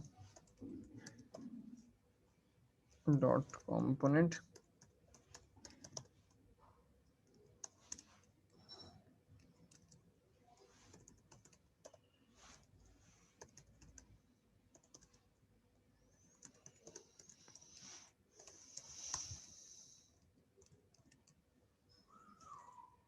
तो जनाब ये हमारे पास एक इंपोर्ट स्टेटमेंट आ गई और हमारी क्लास बन गई रिएक्ट के नाम, यूजर्स के नाम की. इसको यहाँ से मैंने क्या करा, मैंने कहा एक्सपोर्ट करा दो, एक्सपोर्ट डिफॉल्ट यूजर्स को हमने यहाँ से एक्सपोर्ट कराया। app.js के अंदर आके हमने कहा इंपोर्ट कराओ फ्रॉम ./components के अंदर से यूजर्स के अंदर से यूजर की डायरेक्टरी, और ये यूजर्स आ गए हमारे पास। इन यूजर्स को हमने क्या करा, स्क्रीन के ऊपर प्लेन दिखा दिया, सादा प्लेन सा यूजर्स दिखा दिया। अब आते हैं अपने कंपोनेंट के अंदर काम करना शुरू करते हैं। यहाँ पे हमारे पास रेंडर के नाम का फंक्शन होगा जो क्या करेगा जनाब, जो यहाँ पे रिटर्न कराएगा एक फ्रेगमेंट को, यानी एम्प्टी कंपोनेंट को। क्यों आ रही है बार बार RTA कैंडिडेट? ठीक है जी। अच्छा, सॉरी मैं ज्वाइन बैक कर चुका हूँ। आई गेस कोई इंटरनेट का इशू आया था जिसकी वजह से मैं पिछले 2 मिनट तकरीबन गायब था, उसके लिए अपॉलॉजीज। मुझे कोई बता देगा कि मैं कहाँ तक पहुँच चुका था, ताकि फिर मैं उसके आगे से कंटिन्यू करूँ। स्क्रीन पे आपने कहाँ तक देख लिया था? सर आप क्लास का बेसिक स्ट्रक्चर लिख चुके थे। क्लास का बेसिक स्ट्रक्चर। अच्छा, मैंने क्या करा, यहाँ पे दोबारा देख लीजिए कि जो क्लास का बेसिक स्ट्रक्चर था उसके अंदर ही मैंने बस रेंडर का फंक्शन ऐड करा है और उसको app.js के अंदर यूजर्स को मैंने यूज करवाया हुआ है। अभी तक क्योंकि कुछ भी नहीं है तो सब कुछ आपको स्क्रीन पे खाली दिख रहा है। तो जनाब वापस आया मैं यहाँ पर रेंडर के फंक्शन के अंदर। मैंने कहा कि क्या काम करना जनाब, करना ये कि अभी मैंने एक एम्प्टी कंस्ट्रक्टर बना लिया कि इसको प्रॉप्स मिलेंगी अगर कुछ, तो वो प्रॉप्स जो है वो सुपर को पास कर देना। और मैंने कहा this dot state dot users list, एक एम्प्टी एरे रख दी मैंने अभी। ठीक है, फिर हमने क्या कहा जनाब, यहाँ पर आके मैंने कंसोल डॉट लॉग आपको दिखाने के लिए कि इन साइड कंस्ट्रक्टर, और यहाँ पे मैंने कहा इनसाइड रेंडर, और यहाँ पे हमने कहा एक फंक्शन और बनाए। आपकी मर्जी, आप ऊपर रखें नीचे रखें, नाम बस ये रखना ज़रूरी है, component did mount. Component did mount यानी स्क्रीन के ऊपर आपका कंपोनेंट दिख चुका है। और इसके अंदर मैंने क्या कहा, console dot log inside component mounted cannot set property users list of undefined this dot state। okay sorry, this dot state को आपको empty object कहना होता है, मैंने गलती कर दी यहाँ पे। this dot state एक ऑब्जेक्ट होता है, उसके अंदर आएगा यूजर्स लिस्ट कॉलन एरे। तो अगर आप यहाँ देखें तो पहले मेरे पास क्या है, इनसाइड कंस्ट्रक्टर आया, फिर रेंडर आया और फिर कंपोनेंट डिड माउंट आया। तीनों एक दफ़ा आए क्योंकि ना रेंडर के अंदर चेंज आ रहा है, अभी तक मैंने कुछ प्रॉपर्टी चेंज नहीं करी। तो अगर कोई प्रॉपर्टी चेंज करता तो रेंडर के अंदर बार बार, फिर वो बार बार जब भी मैं चेंज कराऊंगा रेंडर दोबारा चलेगा। लेकिन कंपोनेंट डिड माउंट भी आपके पास सिर्फ और सिर्फ एक दफ़ा आया है। ये कब आया, आखिर में आया। पहले कंस्ट्रक्टर चला, फिर रेंडर चला और फिर कंपोनेंट डिड माउंट चला। अब हम करेंगे ये कि यहाँ से आके मैंने कहा एक फेच की एपीआई यूज़ करेंगे। फेच क्या काम करता है आपने देखा था, फेच आपके पास सर्वर से डेटा ला के देता है, आप इसको एड्रेस पास करते हैं, वो उस एड्रेस के बेस पे आपको डेटा ला के दे देता है। तो एड्रेस हमने जो भी पास करना है यार, वो सिंपल वाला ये वाला है। मैंने ये वाला एड्रेस उठाया और यहाँ पे पास कर दिया। वो क्या करेगा, हमें यूजर्स का डेटा ला के दे देगा। जब यूजर्स का डेटा आ जाएगा, तो मैंने कहा जब ये आ जाए, जैसे प्रोमिसेस में हमने देखा था ना कि जब डॉट देन लगाते हैं कि जब उसका काम हो जाएगा तब ये वाला काम करवाना है। तो हो सकता है कि डेटा आने में 1 सेकंड लगे, हो सकता है डेटा आने में 5 सेकंड लगे, हो सकता है डेटा आने में 1 मिली सेकंड लगे। तो जितनी भी देर लगे, जब डेटा आ चुका हो तो मेरे पास यहाँ पर आना। इसका तरीका ये होता है कि जो भी पहला पैरामीटर होता है, फर्स्ट टाइम इसको इसी तरह जेसन में ट्रांसफर करवाते हैं, और फिर अब नेक्स्ट जो देन लगता है फेच के अंदर, उसके अंदर आपको डेटा मिलता है। तो जो डेटा है मैंने क्या कहा, कंसोल डॉट लॉग करा दी, सिंपल कंसोल डॉट लॉग के यूजर्स डेटा कॉमा डेटा। ये आपकी मर्जी, इसका नाम डेटा की जगह आप इसका नाम भी यहाँ पे कहते हैं कि फेच्ड यूजर्स, आपकी मर्जी है, पैरामीटर है आपका, इसका कुछ भी नाम रख सकते हैं। तो मैंने फेच्ड यूजर रखवाया इसका नाम। अपनी एप्लीकेशन के अंदर आया तो यहाँ पे देखें, रिफ्रेश कराया, कंपोनेंट माउंटेड, और थोड़ी देर बाद यहाँ पे यूजर डेटा क्या आ गया, ये 10 यूजर्स का डेटा ला के दिखा दिया उसने जेसन के अंदर कि ये 10 यूजर्स हैं जो आपके पास एपीआई ने रिस्पॉन्स करें। रिफ्रेश करा, 2-3 सेकंड लगते हैं और उसके बाद मेरे पास यहाँ पे यूजर्स का डेटा स्क्रीन पे दिखना शुरू हो जाता है, लॉग में आ जाता है। यहाँ तक कोई मसला किसी को?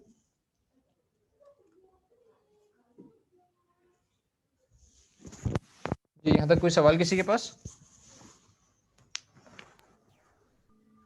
सर लाइन नंबर 16 सेम रहेगी जब भी हम फैच करेंगे डेटा को? तो जी, लाइन नंबर 16 हमेशा ये इसी तरह रखेंगे आप। इसका नाम, वेरिएबल का नाम आपकी मर्जी, आप यहाँ पे आर रख दें फॉर एग्जाम्पल को, या कुछ भी रख दें, लेकिन जो भी होगी उसमें से आपको जेसन का रिटर्न करवाना है। जब भी आप फैच यूज करेंगे तो फर्स्ट प्रॉमिस फर्स्ट देन इसी तरह लिखना होगा आपको, ताकि आपको उसका जो भी रिस्पॉन्स है आपको जेसन में मिल सके। एक्चुअली ये फैच की इंटरनल इंप्लीमेंटेशन के अंदर थोड़ा सा डिफरेंस है कि ये जो है ना आपको जेसन में डाटा नहीं देखती, आपको प्लेन स्ट्रिंग में या किसी और फॉर्मेट में डाटा देती है। आप उसको जेसन में करवा के आप आगे लेते हैं और फिर उसकी मर्जी, आप उसको जैसे भी यूज करना चाहें। ठीक है। और कोई सवाल किसी के पास यहाँ तक? कोड भी देख लीजिए। हमने क्या करा, हमने सिंपल एक यूजर का कंपोनेंट बनाया हुआ है। इस यूजर के कंपोनेंट के अंदर जो है वो एक स्टेट वेरिएबल रखा है मैंने यूजर्स लिस्ट के नाम का, जो कि एक एम्प्टी एरे है। फिर होता ये है कि मेरे पास एक कंपोनेंट डिड माउंट के नाम का फंक्शन है। इसका नाम आपको एग्जैक्टली सेम रखना पड़ेगा जैसे रेंडर का नाम एग्जैक्टली सेम रखते थे आप, ठीक है। और इसके अंदर मैंने क्या काम करा, मैंने फेच का फंक्शन यूज करा, उसको मैंने एक यूआरएल पास करा। जब जो भी यूआरएल पास करूंगा उसका डेटा लेकर आ जाएगा। जब डेटा आ जाएगा तो आपने डॉट देन, आपने दो देन लगाने होते हैं। पहले देन के अंदर आप जो पहला पैरामीटर है उसका जेसन रिस्पॉन्स रिटर्न करवाते हैं, और दूसरे देन के अंदर आप अपनी मर्जी का काम करवा सकते हैं कि अब आपके पास डेटा आ चुका है। अच्छा, अब अगला स्टेप जो है वो मुझे आप लोग करवाएंगे। मुझे करना ये है कि मुझे स्क्रीन पर दिखाना है इस तरह कि एक मैंने हेडिंग बनाई सिंपल, सबसे पहले H1 the total number of users are, कैसे यूजर की टोटल काउंट क्या है, कितने टोटल यूजर्स, ये कैसे मुझे यहाँ पर दिखाना है, कौन सा वेरिएबल यूज करूँ, मैं कैसे दिखाऊं।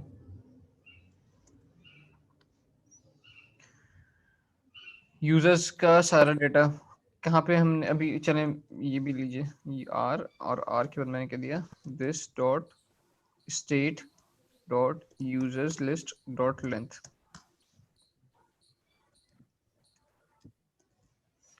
तो the total number of users are 0। अब मैं ही चाह रहा हूँ एक्चुअली ये तो 10 हो गए, तो मेरे पास यहाँ पे भी काउंट चेंज हो सके, क्या करूँ।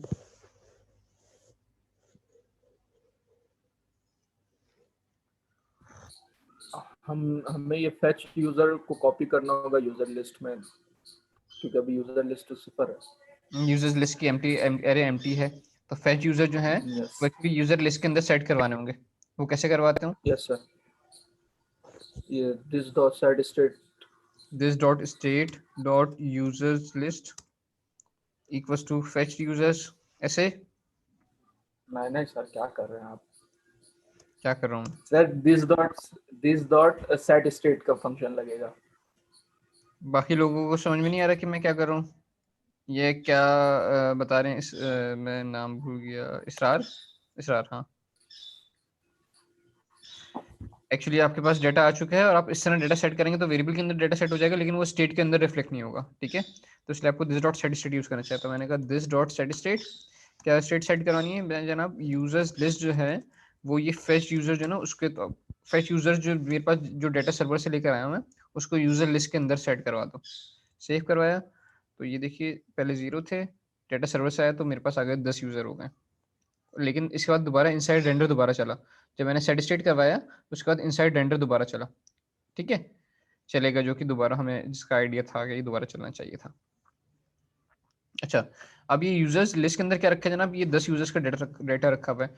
मुझे एक लिस्ट रेंडर करवानी है यहाँ पर, जिसके अंदर मैं सब यूजर, सारे यूजर का नेम दिखा सकूं, एक एक यूजर का, कि ये लिविंग ग्राहम और एरविन हावेल, और बहुत सारे मुश्किल मुश्किल नाम है ये, मतलब पता नहीं कौन कौन से नाम है। तो ये सब मुझे सारे के सारे 10 यूजर्स का नाम रेंडर करवाना है।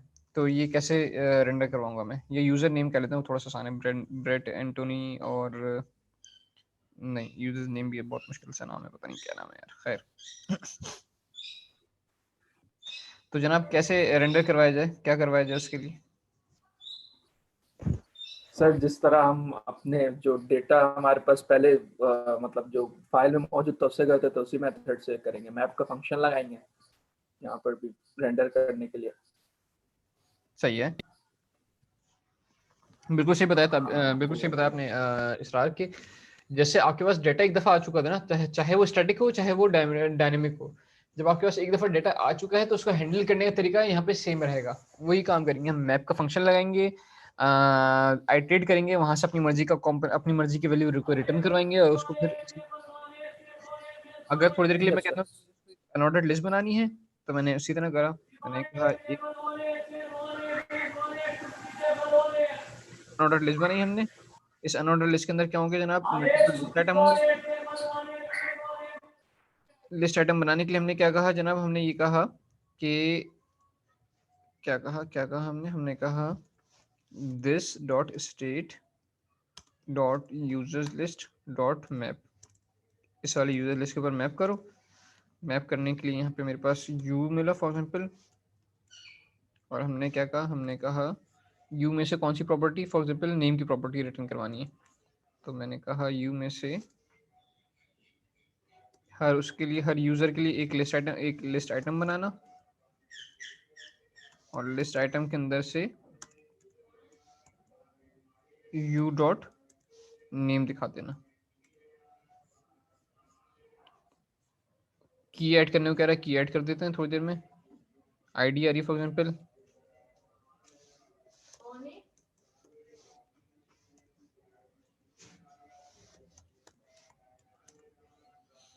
तो वो वार्निंग भी चली गई और मेरे पास तो सारे 10 यूजर्स स्क्रीन पे नजर भी आना शुरू। हाँ जी, देखें आप कितना सिंपल सा है। अब इसको स्टाइल करना है, आपकी मर्जी है, इसको जैसे भी स्टाइल कर लें। काम तो सिंपल सा है कि आपने सिंपल डाटा मंगवाना है और डाटा को स्क्रीन पे दिखाना है, रेंडर करवाना है। अब रेंडरिंग की लॉजिक ऐसा ऐसा ऐसा ऐसा ऐसा मुश्किल होती चली जाती है। स्टेप बाय स्टेप आप अपने आप को स्मार्ट करते चले जाते हैं, सीखते चले जाते हैं, और आप बहुत सारे काम करवा सकते हैं।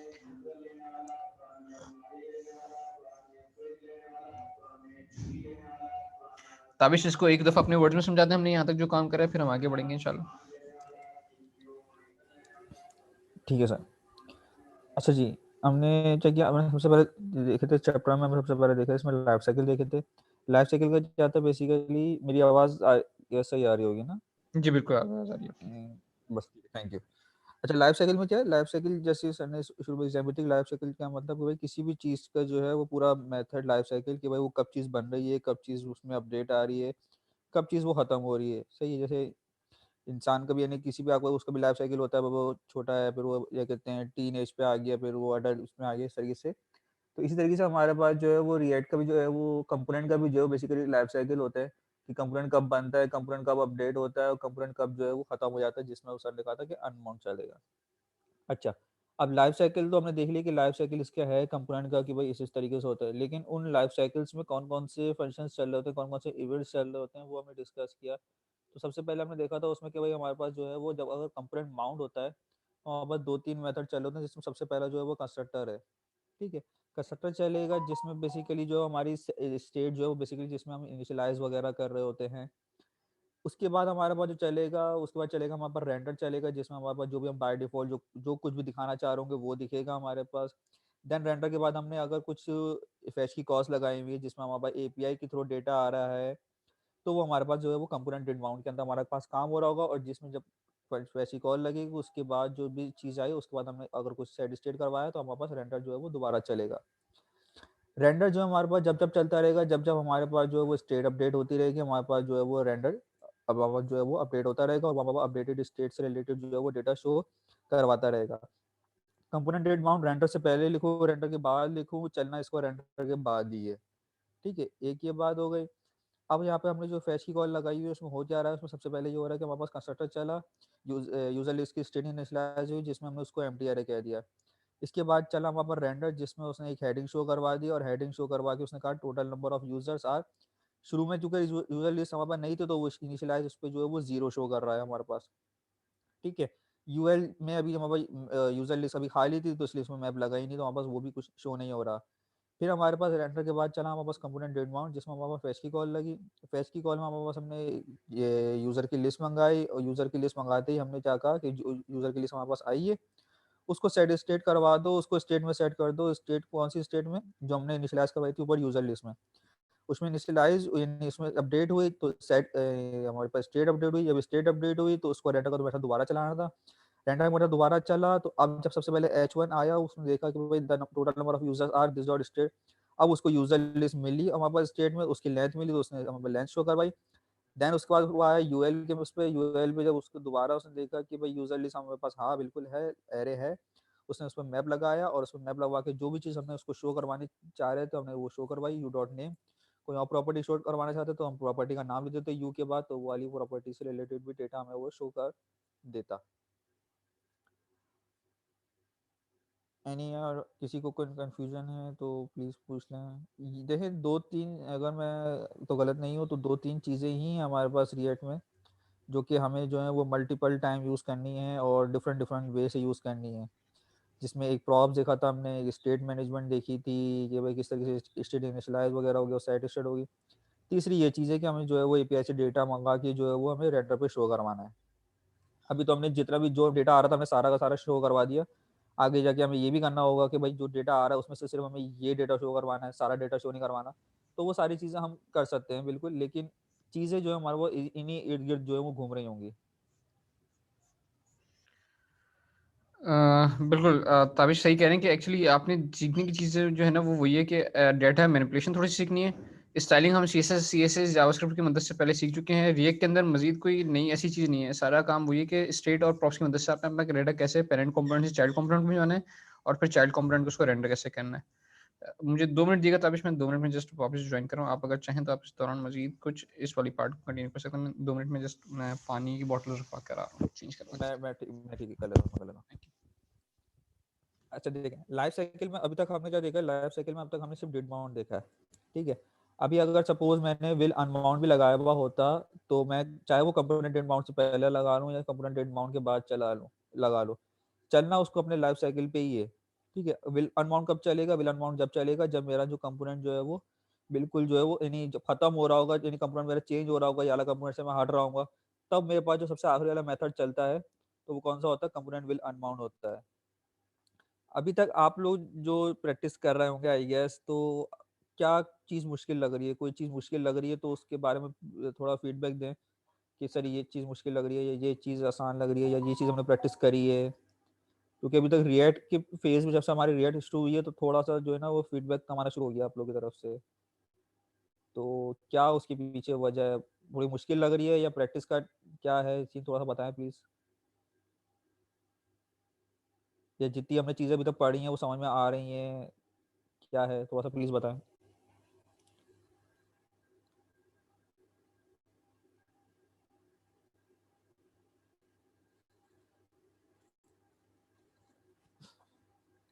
मेरी आवाज़ आई गेस आई नहीं क्या, या पूछा मैंने आप लोगों से पूछा भाई हूँ। नहीं सर, मैं प्रैक्टिस कर रहा हूँ। हर क्लास के बाद कोशिश होती है कि प्रैक्टिस खुद करूँ और अगर जो सर ने बताया इससे ही रिलेटेड कुछ अगर खुद सोच के बना सकूँ तो वो भी मेरी कोशिश होती है कि मैं वो भी ट्राई करूँ। ओके ओके गुड है यार ये तो अभी तक कैसी रिएक्ट कैसी लग रही है। स्टार्ट में सर थोड़ा टफ था, लेकिन जब इस वीक मैंने प्रैक्टिस की क्लासेस दोबारा देखे तो समझ आ रही हैं चीजें। अब इस आज की क्लास में पहले के कंपैरिजन थोड़ा कम मुश्किल लग रहा है। जैसे जैसे प्रैक्टिस गुड बेहतर होगी तो बेहतर हो बेहतरीन। जाएगा। और देखें ये भी मैंने भी जब ये रिएक्ट स्टार्ट की थी तो शुरू में बहुत चीज़ें मुश्किल लग रही थी कि यार ये तो जावास्क्रिप्ट से और ज़्यादा मुश्किल लग रहा है, लेकिन जब ऐसा ऐसा प्रैक्टिस करता गया तो चीज़ें समझ में आने लग गई कि हाँ नहीं ये जावास्क्रिप्ट अगर मैं प्योर जावास्क्रिप्ट लिख रहा हूँ तो उससे काफ़ी आसान हो जा रही है मेरी रिएक्ट, काफ़ी चीज़ें ये मुझे खुद करके दे देता है, तो मेरा काम बहुत आसान हो रहा है इससे और जल्दी हो जाता है और मुझे लाइन ऑफ कोड बहुत कम लिखना पड़ता है। लेकिन इट्स डिपेंड कि सारी प्रैक्टिस अगर आपकी स्ट्रांग हो जाएगी, जितनी जितनी प्रैक्टिस करते रहेंगे तो वो चीज़ें आपकी समझ में आती रहेंगी। मीनवाइल अगर और भी कोई इश्यूज आते हैं आप लोगों को तो प्लीज़ देखें डिस्कस किया करें क्लास में। अभी रिएक्ट की हम चीज़ें कर रहे हैं और मेन हमारा यही है। देखें अगर हम एक कोर्स कर रहे थे हमारा मेन पर्पस तो यही था कि हम एक अच्छी एप्लीकेशन बना रहे होंगे। जी जी बिल्कुल पूछें कुछ कह रहा है।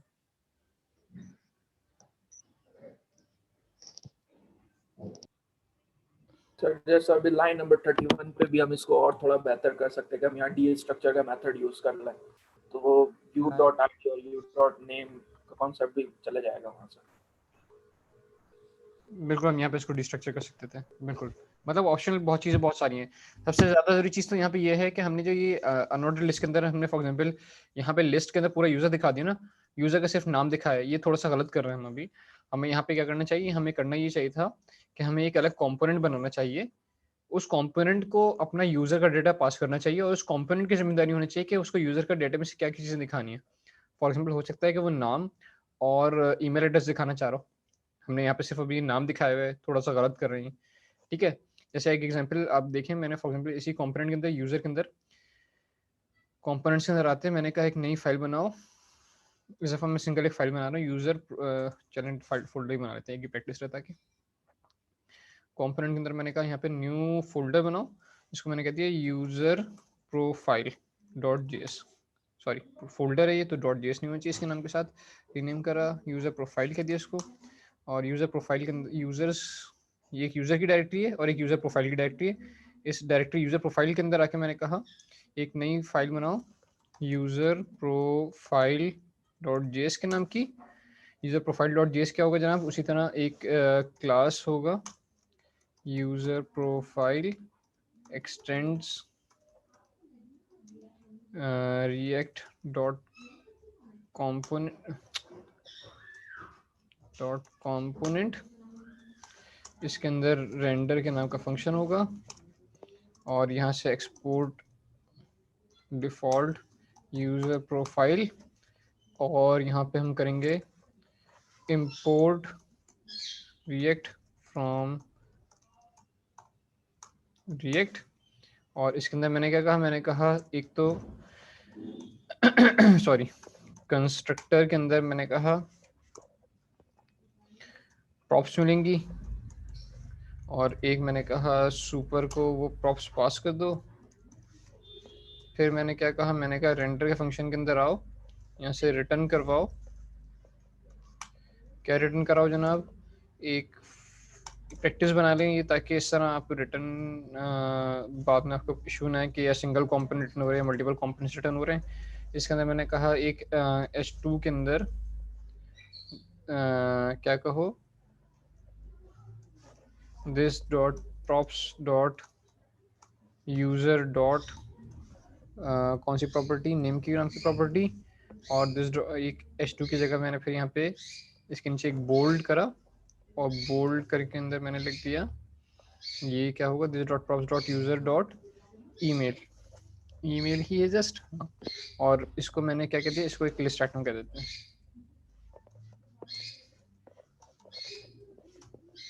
ठीक है, अब क्या हो गया, हर एक लिस्ट आइटम के अंदर क्या हो रहा है, दो चीजें आ गई, यूजर का प्रोफाइल और यूजर का ईमेल एड्रेस।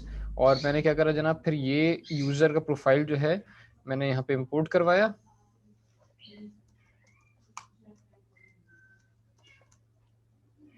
डॉट स्लैश एक फोल्डर बनाना पड़ेगा यूजर प्रोफाइल की डायरेक्टरी के अंदर से यूजर प्रोफाइल डॉट जेएस के नाम की फाइल, और इसके अंदर से फिर मैंने ये यूजर प्रोफाइल जो है क्या करे जनाब, बजाय इसके कि मैं यहाँ से एलआई रिटर्न करवाता, मैंने ये पूरा यूजर प्रोफाइल रिटर्न करवा दिया। ठीक है, और इस यूजर प्रोफाइल के अंदर देखें आप, तो आपने क्या करा, प्रॉप्स डॉट यूजर में से आपने डेटा उठाया, तो मैंने यहाँ पे आके एक यूजर के नाम की प्रॉपर्टी बनाई यूजर इक्वल्स टू, और यहाँ पे मैंने कर्ली ब्रैकेट के अंदर ये यू पास कर दिया, स्पेस दे दिया सिर्फ आपको समझाने के लिए। अब देखें क्या हो रहा है कि ये जो यू आया था, आपने यूजर प्रोफाइल के कंपोनेंट को पूरा का पूरा यू पास कर दिया। अब यूजर प्रोफाइल की मर्जी को उसको कैसे हैंडल करता है, तो यहाँ देख लीजिए इस तरह डेटा देखना शुरू हो गया आपके पास। कोई की नहीं ऐड करी इसलिए वार्निंग आ रही है, तो की ऐड कर देंगे हम बाद में, थोड़ी देख लिए। तो ये देखें आपके पास सारे यूजर का डेटा गया, लीन ग्राहम और उसकी sincere@april.biz के नाम की ईमेल आ गई। इस तरह एरविन हॉवेल, उसको shana@mailsr.tv के नाम की इसकी ईमेल एड्रेस ईमेल आ गया। इस तरह सारे यूजर्स का डेटा आ रहा है। हो सकता है कि आप चाहते हो कि उसका अवतार भी दिखे, अगर आपके पास अवतार आ रहा है तो डेटा के अंदर देखें अवतार नहीं है, इसका प्रोफाइल पिक्चर नहीं है। अगर फॉर एग्जांपल प्रोफाइल पिक्चर आ रही होती, हो सकता है आप प्रोफाइल पिक्चर दिखाना चाहते, तो वो यूजर्स की लिस्ट का काम नहीं है, वो यूजर प्रोफाइल का अपना काम है कि वो हर आइटम को कैसे रेंडर करवाता है। समझ में आ रही बात? तो इस तरह चीजें बहुत सारी हो सकती हैं, लेकिन बेसिक्स वही हैं। डेटा आ गया, अब डेटा को मैनिपुलेट करना है और रेंडर करवाना है। अब हो सकता है कि आपने यहाँ पे सर्च आइटम देना हो, सर्च करवाना चाह रहा हूँ फॉर एग्जांपल मैं कि लीन ग्राहम को सर्च फिल्टर, इस लिस्ट को फिल्टर करवाना हो, तो फिल्टर कैसे करवाते हैं?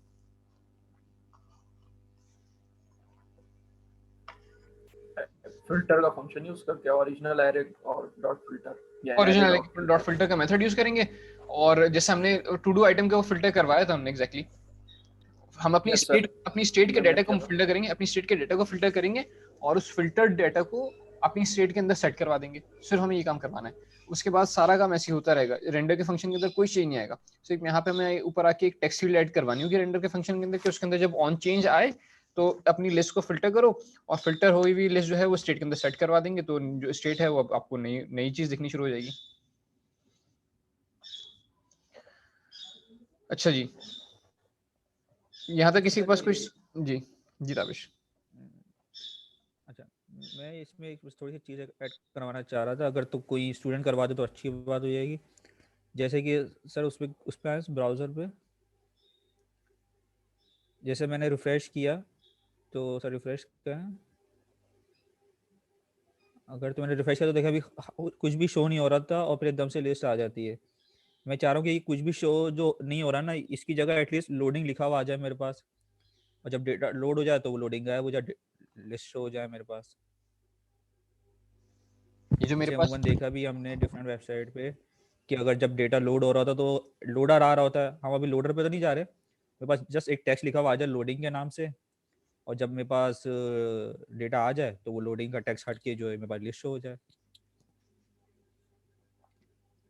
कौन करवा रहा है? थोड़ा थोड़ा स्टेप बाय स्टेप पहले एक कोई बताए कि होगा कैसे। पहले रिक्वायरमेंट समझे।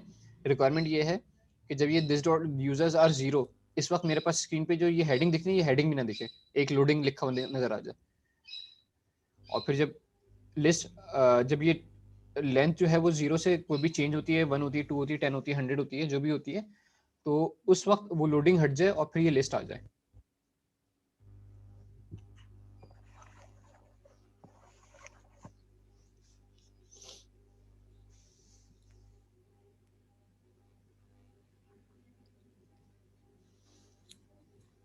कौन थोड़ा सा बता सकता है क्या करना पड़ेगा उसके लिए?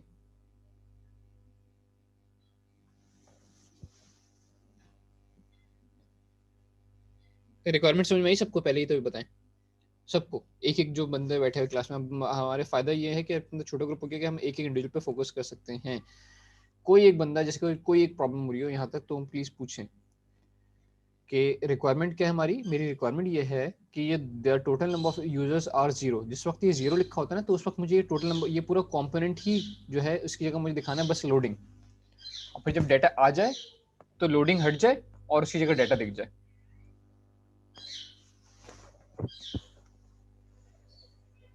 फिर हम यहाँ पे इफ की कंडीशन यूज कर सकते हैं कि जीरो हो लेंथ, तो फिर लोडिंग शो कर दो, और जब जीरो से ग्रेटर हो तो फिर ये डाटा शो कर दो। बिल्कुल सही कह रही हैं आप। बस एक प्रॉब्लम क्या है कि यहाँ पे हम इफ नहीं, यहाँ पे टर्नरी ऑपरेटर यूज करते हैं रेंडर के अंदर ना। रेंडर के अंदर टर्नरी ऑपरेटर आता है, ठीक रेंडर के अंदर इफ नहीं आता। ठीक है, पहले तो क्या ठीक है करा सर। मैंने, पहले तो आके मैंने क्या दिया, the data is loading. The data is loading भी आ रहा है और ये भी आ रहा है। अब मुझे एक कंडीशन पे ये दिखाना है और एक कंडीशन में ये दिखाना है। ऐसे ही है सब लोग, बाकी लोग जो बैठे हुए हैं बताएंगे, हाँ ना करेंगे। उसामा जी इकबाल भाई, Yes, yes. साद, मिसेस मिसेस नसीमा, आपकी आज आवाज नहीं आ रही।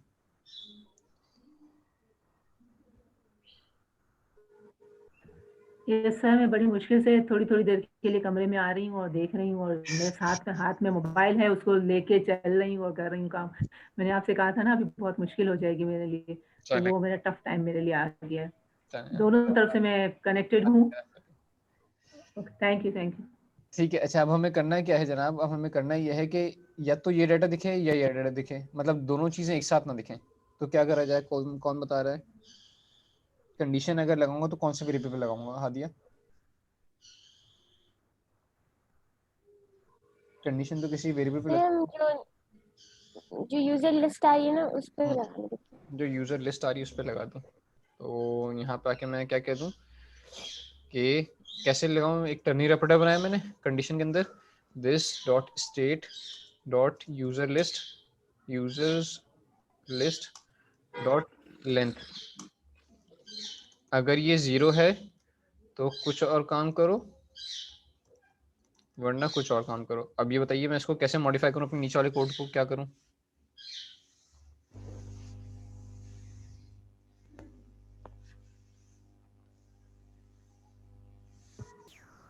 गलत होगा ज़्यादा, कोई मसला नहीं है ऐसा। बताएं, शाबाश, कोशिश करें, बाकी लोग भी जिसको समझ में आ रहा है वो बता दें, और ज़रूरी नहीं है कि सही समझ में आ रहा हो, जो समझ में आ रहा है वो बताएं। फिर इसमें फर्स्ट वाले में ये जो H1 है ना, डाटा लोडिंग वाला, वो रख देंगे। तो ये मैंने उठाया और यहाँ जाके रख दिया मैंने यहाँ पे, सही है। और तो इसको और सेव करो सेकंड अभी। स्टेज में हम टोटल नंबर ऑफ यूजर रखेंगे। ये वाला हिस्सा रख दूं? जी। तो ये लिस्ट कहाँ जाएगी फिर? ये इस इफ के टर्मिनेटर के बाहर बाहर होगी, या ये भी इसका पार्ट होनी चाहिए? पार्ट पर होनी चाहिए। अगर हम इसको एक div में इनक्लोज करके उसकी CSS चेंज करते तो डिस्प्ले नन या ब्लॉक इस तरह कुछ डिव में इंक्लूड भी कर सकते हैं। ये सबसे सिंपल तरीका क्या है, मैंने इसको पूरे को कट करा, यहाँ पे मैंने बनाया एक राउंड ब्रैकेट और उस राउंड ब्रैकेट के अंदर इसको रख दिया। ये सेम लाइन होना जरूरी है बस। क्यों मसला कर रहा है ये? नहीं, राउंड ब्रैकेट नहीं चाहिए था, यानी इसको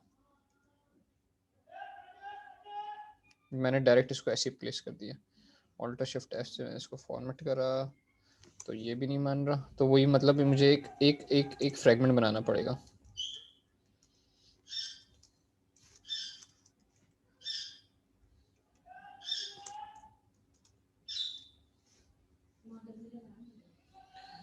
तो अब ये देखिए कि अगर इसकी लेंथ 0 है तो ये वाला काम हो जाएगा,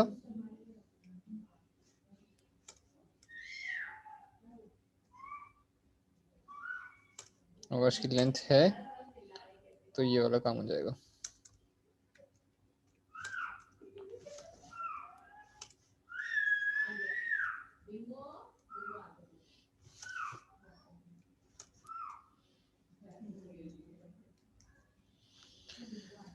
कि अगर लेंथ 0 होगी तो आपके पास ये वाला हिस्सा दिख जाएगा, और अगर लेंथ 0 नहीं होगी, फॉल्स हो गया, तो ये वाला हिस्सा दिख जाएगा आपके पास। सेव करवाया, स्क्रीन को रिफ्रेश कराया, डेटा इज लोडिंग और total number of users are 10। दोबारा रिफ्रेश करवाइए, डेटा इज लोडिंग और ये आपका दिख गया। अब बाकी मजे यहाँ पे डेटा इज लोडिंग की जगह आप कोई जिफ ढूंढ लीजिए जिसके अंदर लोडिंग का सिंबल हो। तो लोडिंग जिफ आपको इंटरनेट पर बहुत सारी मिल जाएंगी, ठीक है। फॉर एग्जाम्पल यहाँ पे इन्होंने बताया हुआ loading.io के नाम की एक वेबसाइट है। इस तरह की आपके पास एनिमेशन, मतलब आपको कहीं से आपको कोई ना कोई एनिमेशन मिल जाएगी, वो एनिमेशन आप यूज़ कर लें जो सी भी आपको बेहतर लग रही है। कि आइकन लाइब्रेरी के अंदर जाएं और ये इसका इन्होंने तरीका बताया होगा कि एनिमेशन करवाने का। फॉर एग्जाम्पल आपको ये वाली एनिमेशन ज़्यादा बेहतर लग रही है तो उसको ऐड करवाने का तरीका उन्होंने बताया होगा, वो तरीका देखिए। इसकी जिफ डाउनलोड कर लीजिए, लॉगिन करना पड़ेगा आपको बस।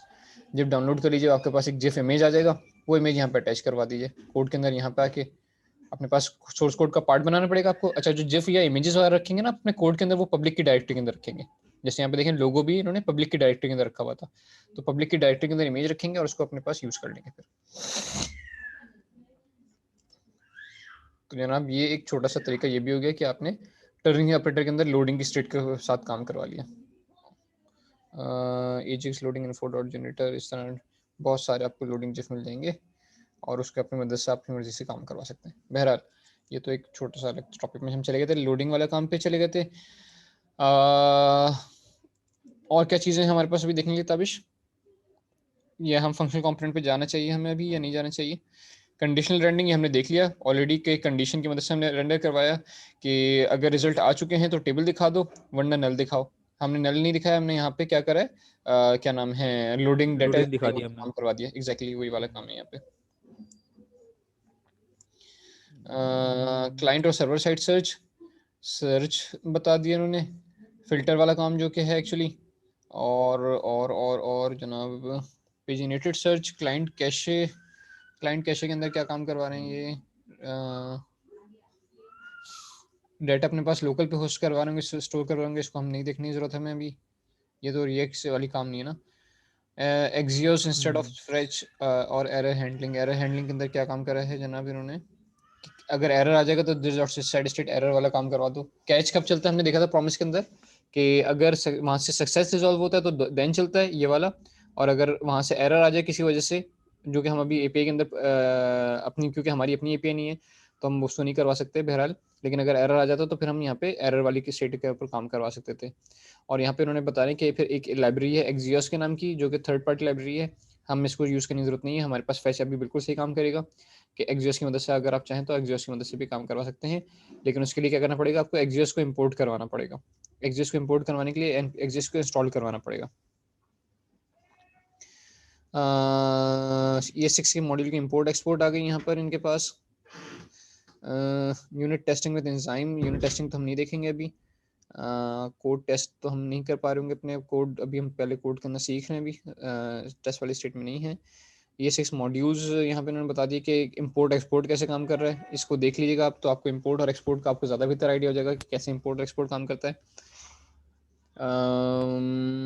रिएक्ट के अंदर और क्या चीज़ें एडवांस कंपोनेंट्स के अंदर आते हैं, रेफरेंस और डॉम एलिमेंट, लोडिंग। आप कुछ बता रहे हैं ताबिश? मैं बस नहीं देख लिया बुक में क्या चीजें जो कि आई गेस अब बुक से रिलेटेड तो हमने सारी चीजें कवर अप कर ही ली हैं। अब जो है ना, अब हमने जो कहते हैं फंक्शनल एक कंपोनेंट्स तो पे जाना चाहिए। फंक्शन कंपोनेंट को, देन हमें फिर रिएक्ट की राउटिंग ही देखनी है हमें, हाँ यानी थर्ड पार्टी की लाइब्रेरी पे हम अभी जा रहे होंगे। रिएक्ट की अपनी चीज आई गेस इनफ हो गई इनफ है हो हमारे गई है पास। हमारे पास यहाँ पे। तो मैं पहले थोड़ा सा फंक्शनल कंपोनेंट्स करवा देता हूँ, आज हम थोड़ा सा देख लेते हैं फंक्शनल कंपोनेंट्स कैसे यूज करते हैं, और देन हम अगली क्लास में राउटिंग और स्टोर वगैरह देख लेंगे फिर, ठीक है? डन है, डन डन। चलो, मेरे ख्याल है फंक्शनल कंपोनेंट को आज और कल हम दोनों, क्योंकि आज हमारे पास सिर्फ 10 मिनट ही रह गए हैं, तो फंक्शनल कंपोनेंट को ज्यादा नहीं देख पाएंगे, कल भी हमें बिल्कुल बिल्कुल ऐसे ही, ऐसा ही है ना। ऐसे अच्छा जी, ही ऐसे ही। फंक्शनल कंपोनेंट्स क्या होते हैं जनाब, यहाँ देखिए, ये जो मैंने लिखा हुआ है फंक्शन ऐप, ये एक आपका जावास्क्रिप्ट का फंक्शन लिखा हुआ है नॉर्मल, लेकिन इसके अंदर रिटर्न, इसके अंदर से रिटर्न हो रहा है, ये रेंडर का फंक्शन नहीं है, इसके अंदर से रिटर्न करवा रहे हैं हम डायरेक्ट, ये जो चीज़ कहलाती है। लेकिन ये यहाँ से ये जो फंक्शन, ये जो ऐप है, ये इंडेक्स डॉट जेएस के अंदर अगर आप देखें तो इंडेक्स डॉट जेएस के अंदर क्या हुआ कि जो ऐप रिसीव हुई यहाँ पे एज माउंट हुई हुई है यहाँ पर, as as as an HTML element. ये जो चीज़ कहलाती है जनाब, ये चीज़ कहलाती है फंक्शनल कंपोनेंट। ये फंक्शनल कंपोनेंट्स क्या होते हैं, फंक्शनल कंपोनेंट बिल्कुल उसी तरह जैसे आपके पास क्लास कंपोनेंट होते हैं, बस इसके अंदर कम कोड लिखना पड़ता है, और कम कोड लिखने की वजह से इसको ज़्यादा लोग प्रेफर करते हैं। इतना प्रेफर करते हैं कि आपने जो क्रिएट रिएक्ट ऐप के लिए वजह से जो आपने ये जो प्रोजेक्ट बनाया था, इसके अंदर भी उसने क्या करा, पहला जो कंपोनेंट बनाया है ऐप डॉट जेएस, बजाय इसके कि इसको क्लास कंपोनेंट बनाता, उसको उसने फंक्शनल कंपोनेंट बनाया। आज से 6 महीने पहले, 8 महीने पहले, 10 महीने पहले अगर आप ये वाला काम करते तो उसको एक क्लास कंपोनेंट बनाता। क्लास कंपोनेंट कौन से होते हैं, जो अभी तक हम बना रहे थे, जैसे ये यूजर प्रोफाइल के अंदर देखें तो ये क्लास कंपोनेंट है। लेकिन ऐप डॉट जेएस के अंदर आप देखें तो ये फंक्शन के साथ लिखा है, तो ये फंक्शन कंपोनेंट कहलाता है। फंक्शन कंपोनेंट क्या होता है जनाब, आमतौर पे फंक्शन कंपोनेंट को आप इसलिए इस्तेमाल करते थे कि आप इसको डाटा दें और ये डाटा को रेंडर कर दे। इसके अंदर स्टेट वगैरह मैनेज करने के लिए, क्योंकि यहाँ पे देखें कंस्ट्रक्टर तो है नहीं ना, इसके अंदर कंस्ट्रक्टर नहीं होता, ये तो नॉर्मल फंक्शन है। फंक्शन के अंदर फंक्शन नहीं बनाएंगे आप, कंस्ट्रक्टर नहीं बनाएंगे। तो जब कंस्ट्रक्टर नहीं बनाएंगे तो आप स्टेट कैसे मैनेज करेंगे, स्टेट, क्योंकि स्टेट तो आप कंस्ट्रक्टर के अंदर दिस डॉट स्टेट करके इनिशियलाइज करते हैं, this dot state equals to object.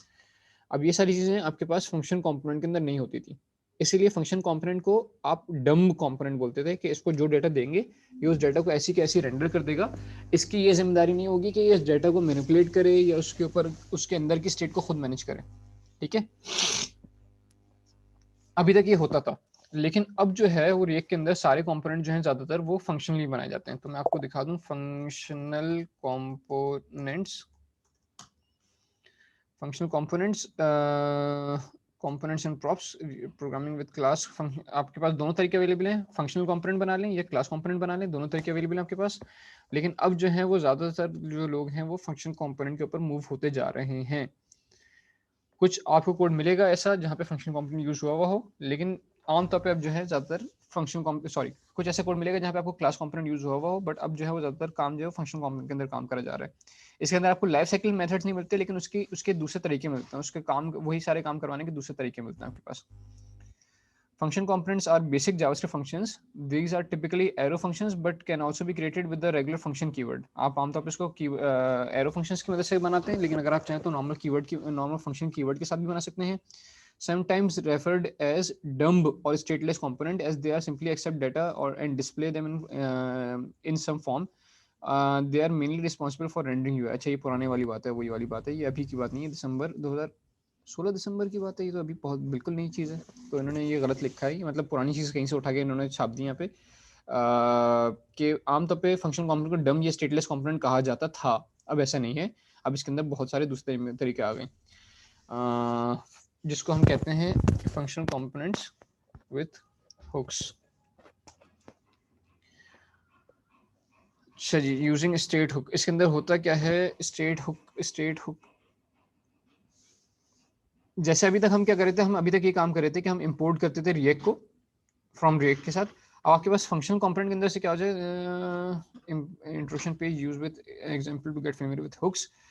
कुछ आपके पास हुक्स के नाम की एक चीज, एक नई चीज इंट्रोड्यूस करवाई गई रिएक्ट के अंदर, जो कि फंक्शनल कंपोनेंट्स को क्लास कंपोनेंट के इक्विवेलेंट लाके दे देती है, कि वही सारी फंक्शनलिटी जो आपके पास क्लास कंपोनेंट के अंदर होती थी अब आपके पास फंक्शनल कंपोनेंट्स के अंदर आ चुकी है।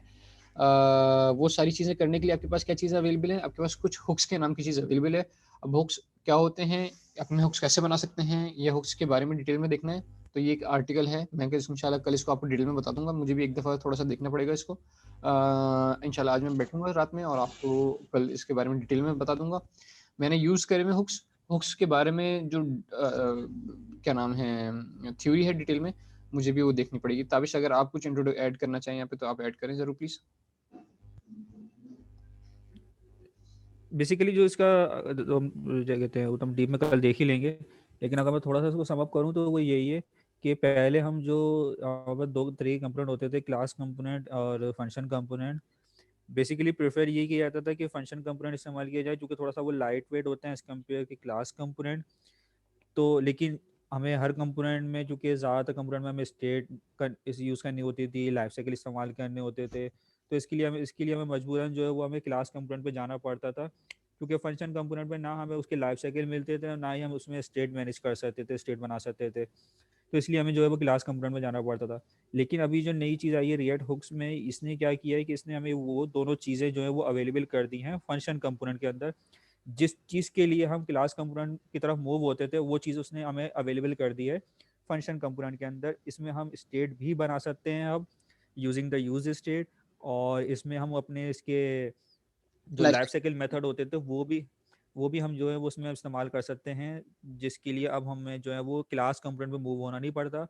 और अगर आप कहीं कहीं पे भी, अब अगर हम रिएक्ट के ट्यूटोरियल भी देते हैं, कोई भी अगर कोई नई चीज़ सीख रहे होते हैं तो उसके अंदर भी वो क्या कहते हैं क्लास कंपोनेंट नहीं बना रहा होता, बल्कि अब हमें हर जगह जो है वो एक फंक्शन कंपोनेंट ही बन के नज़र आ रहा होता है, क्योंकि प्रेफर भी ये किया जाता है, लाइट वेट ज़्यादा होता है ये एज कम्पेयर क्लास कंपोनेंट। तो प्रेफरेबल यही है कि आप जो है वो फंक्शन कंपोनेंट बनाएं एज कम्पेयर कि आप क्लास कंपोनेंट बनाएं, क्योंकि अब हमारे पास कोई ऐसी वजह नहीं है जिसके लिए हमें क्लास कंपोनेंट बनाने की नीड पड़ रही हो। अब हमारे पास हर चीज़ अवेलेबल है फंक्शन कंपोनेंट के अंदर। तो ये लेकिन आई गेस ऐसा नहीं है थोड़ा कि सा इसमें क्लास है। कंपोनेंट खत्म हो गए, क्लास कंपोनेंट की सपोर्ट अभी भी आपके पास अवेलेबल है। बस रिएक्ट वालों की ऑफिशियल लाइब्रेरी जो है उनका कहना ये है कि आइंदा आने वाले दिनों में बजाय इसके कि वो रिएक्ट की क्लास कंपोनेंट को मजीद स्मार्ट करते चले हैं, क्लास कंपोनेंट को वो यहीं पे स्टॉप करेंगे, इसके ऊपर मजीद डेवलपमेंट नहीं करेंगे, और आने वाले दिनों में जो सारा काम करेंगे वो ये काम करेंगे कि how to make functional components more smarter.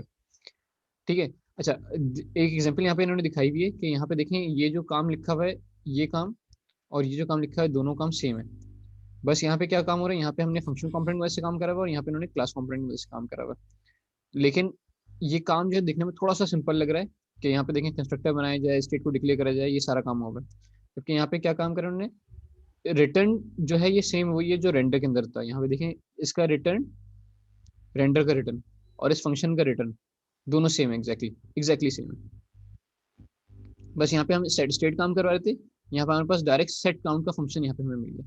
तो यूज स्टेट के नाम का वेरिएबल क्या काम करवाता है, यूज स्टेट के नाम का वेरिएबल आपके पास एक स्टेट का वेरिएबल डिक्लेयर करने के लिए काम आता है। आप मल्टीपल दफा यूज स्टेट को यूज कर सकते हैं, और इसके अंदर डिस्ट्रक्चरिंग वाला काम हुआ है कि पहला पैरामीटर जो होता है आपके स्टेट की करंट वैल्यू होती है, और दूसरा पैरामीटर जो होता है वो स्टेट की वैल्यू को चेंज करवाने के लिए सेट स्टेट के अंदर जो हम यहाँ काम करवाते हैं वही वाला काम हो रहा है। मैं जल्दी से इसका आपको एक छोटा सा एक डेमो दे दूँ।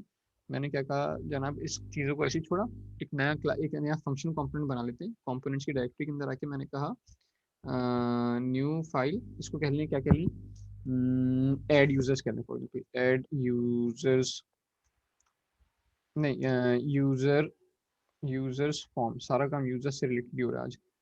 यूजर्स फॉर्म डॉट जेएस के नाम की मैंने एक फाइल बनाई, इसके अंदर मैंने कहा फंक्शन यूजर्स फॉर्म। अच्छा, बस वही काम है कि पहला वर्ड कैपिटल होना जरूरी है फंक्शन का भी, चाहे आप फंक्शन बनाओ चाहे क्लास बनाओ, फर्स्ट वर्ड कैपिटल बनाएंगे उसका।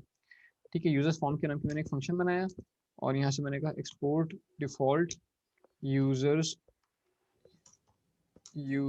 फॉर्म, एक्सपोर्ट करवा दिया। app.js के अंदर आते हैं, इंपोर्ट करवाओ यूजर्स, क्या था, यूजर्स फॉर्म प्लूरल है, यूजर्स फॉर्म फ्रॉम ./components के अंदर से यूजर्स फॉर्म .js को इंपोर्ट कराओ, और ये यूजर्स फॉर्म को यहाँ पे मैंने रेंडर करवा दिया। रेंडर करवा दिया। अब इस यूजर्स फॉर्म के अंदर चलें तो यहाँ पे एक फंक्शन है, यहाँ से मैंने कहा रिटर्न करवाओ। रिटर्न करवाते वक्त क्या चाहिए मुझे, मैंने कहा एक फ्रेगमेंट बना लो, और मुझे क्या करना पड़ेगा, इंपोर्ट करानी पड़ेगी रिएक्ट फ्रॉम। अच्छा, यहाँ पे रिएक्ट यूज नहीं कर रहा मैं ये वाला वेरिएबल, लेकिन क्योंकि मुझे यहाँ पे नीचे जेएसएक्स लिखनी है इसलिए रिएक्ट की क्लास इंपोर्ट करवानी पड़ेगी। रिएक्ट डॉट कॉम्पोनेंट एक्सटेंड नहीं करवा रहा मैं, लेकिन क्योंकि नीचे मुझे जेएसएक्स लिखनी है इसलिए मुझे रिएक्ट इस वाली फाइल के अंदर इंपोर्ट करवानी पड़ेगी। ठीक है जनाब, रिएक्ट आ गया आपके पास। अब आपने कहा कि क्या होगा जनाब, आपके पास एक थोड़ी देर के लिए कह लीजिए कि एक आपके पास इस तरह एक टेक्स्ट फील्ड है, इनपुट लिख दिया मैंने INPUT, जिसकी टाइप इक्वल्स टू टेक्स्ट है। ठीक है, और मैंने कहा इसके अंदर placeholder equals to add user name, नहीं ये तो प्लेस होल्डर, तो ऐड यूजर नेम, और यहाँ पे मैंने कहा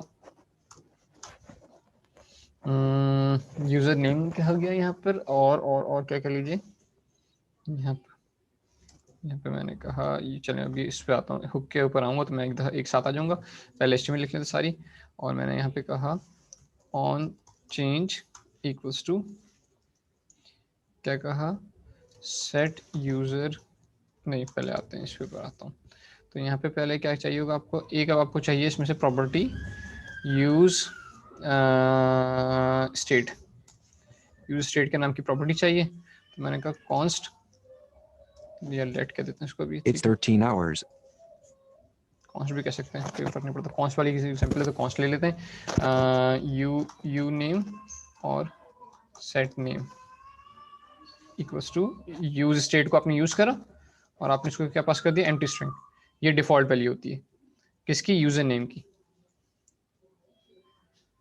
और यहाँ पे मैंने कहा ऑन चेंज के ऊपर आता हूँ अभी, ऑन चेंज के ऊपर आता हूँ अभी, यहाँ पे मैंने डायरेक्ट कर दिया सेट नेम, नहीं एक फंक्शन है,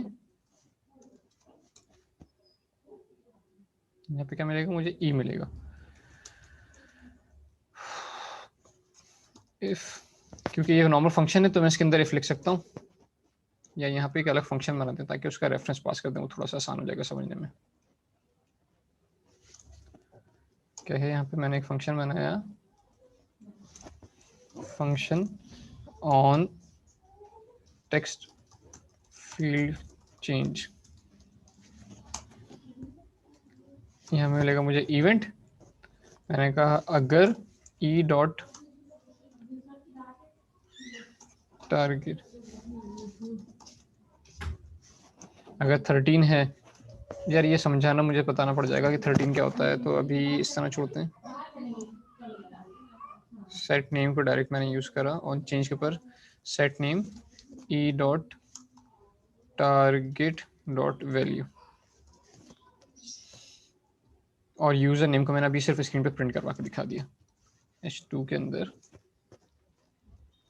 यूजर नेम को प्रिंट करवा दिया। तो दिस डॉट स्टेट वगैरह कुछ भी नहीं लिखना मुझे यहाँ पे। यूज स्टेट के साथ मैंने क्या करा, अब यहाँ पे एक स्टेट के नाम का एक, जैसे मैं यहाँ पे अगर मैं ये कह लीजिए कि ये जो लिखा ना ये इसी तरह लिखा हुआ है, जैसे मैंने कहा this dot state equals to u name colon empty string, ये इसी तरह लिखा हुआ है कि स्टेट के अंदर यूजर नेम के यू नेम के नाम का वेरिएबल बन जाएगा जिसकी इनिशियल जिसकी वैल्यू जो है वो एम्प्टी स्ट्रिंग होगी, और वो यू नेम मैंने यहाँ पे यूज कर लिया। यहाँ पर आते हैं जनाब, ई इज नॉट डिफाइंड, क्यों, ई तो मैंने ई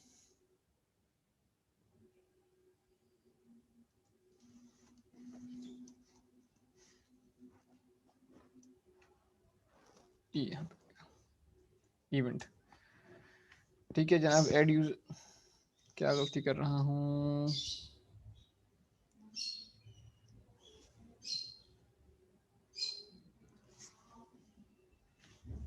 क्या गलती कर रहा हूँ मैं?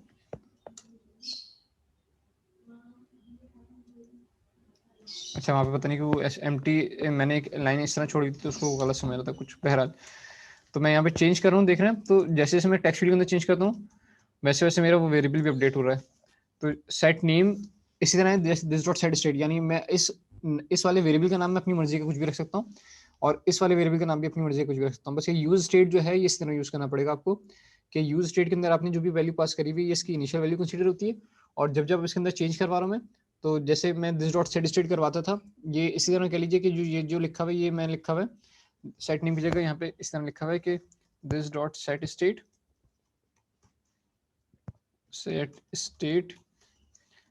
को मैंने पास करा हुआ है you name colon E dot target dot value.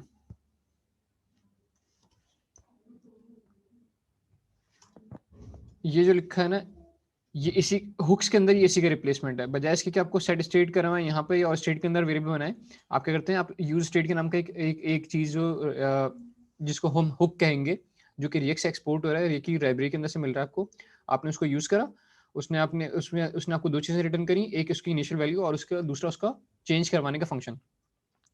जो चेंज करवाने का फंक्शन है वो आपने यहाँ पे यूज करा, जैसे मैंने कहा ये जो चेंज करवाने फंक्शन था ये मैंने यूज करा और उसके अंदर जो चेंज करवाने पे मुझे वैल्यू सेट करवानी है वो वैल्यू मैंने इसको पैरामीटर में पास कर दी। तो जब जब इसके अंदर चेंज आएगा टेक्स्ट फील्ड के ऊपर चेंज होगा तब तक मुझे सेट स्टेट का फंक्शन चल जाएगा क्योंकि मैंने इसको इससे ऑन चेंज पे रखा हुआ है। और ये जो ई पास हुआ था उसमें से ई यानी इवेंट, उस इवेंट में से मैंने फील्ड की वैल्यू उठा के सेट नेम को पास कर दी। तो अब यहाँ पे देखें कि जब भी मेरे पास यहाँ पे ASD चलता है तो मैं जब भी जो भी टाइप करता हूँ वहाँ पे मुझे वो स्टेट यू नेम के वाले वेरिएबल के अंदर सेट करवा देता है। अब मेरी मर्जी कि मैं इसको कैसे यूज़ करूँ। फॉर एग्जांपल मैं यहाँ पे चाह रहा था कि मैं एक बटन बनाऊँ, बटन क्लिक पे मैं इस वाले यूजर यू नेम के वेरिएबल को उठा के अपने पास लिस्ट के अंदर ऐड करवाता चले जाऊँ। ये सारे काम हम इंशाल्लाह कल करके देखते हैं। फिर अभी बहुत बेसिक सा एक फंक्शन कॉम्पोनेंट मैंने आपको बना के दिखाया कि फंक्शन कॉम्पोनेंट के अंदर सारा वही काम होता है जो आप अपने क्लास फंक्शन के अंदर करते हैं। पहले ये स्टेटलेस कंपोनेंट कहलाते थे क्योंकि इसके अंदर आपके पास ये यूज स्टेट के नाम की चीज़ नहीं थी और ना ही आप इसके अंदर दिस डॉट स्टेट कर सकते थे। लेकिन अब आपके पास क्योंकि ये हुक्स आ चुके हैं तो आपके पास वो स्टेटलेस कंपोनेंट नहीं रहे या डम कंपोनेंट नहीं रहे, अब आप इसके अंदर सारे स्टेट वाला काम भी करवा सकते हैं। तो कल से इंशाल्लाह हम जो सारा काम करेंगे वो फंक्शनल कंपोनेंट की मदद से सारा काम करके देखेंगे।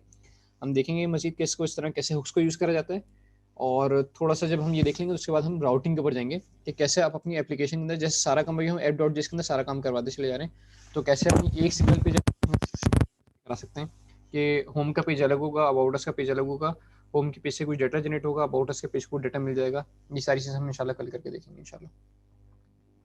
सर जी सर, इसकी रिकॉर्डिंग आज की आज डल जाएगी ना? जी आज इंशाल्लाह आज ही अपलोड हो जाएगी। मैं ये तो छोटी रिकॉर्डिंग होती है, फ्राइडे की 2 घंटे सैटरडे वाली 2 घंटे की रिकॉर्डिंग होती है तो ये आज ही अपलोड हो जाएगी।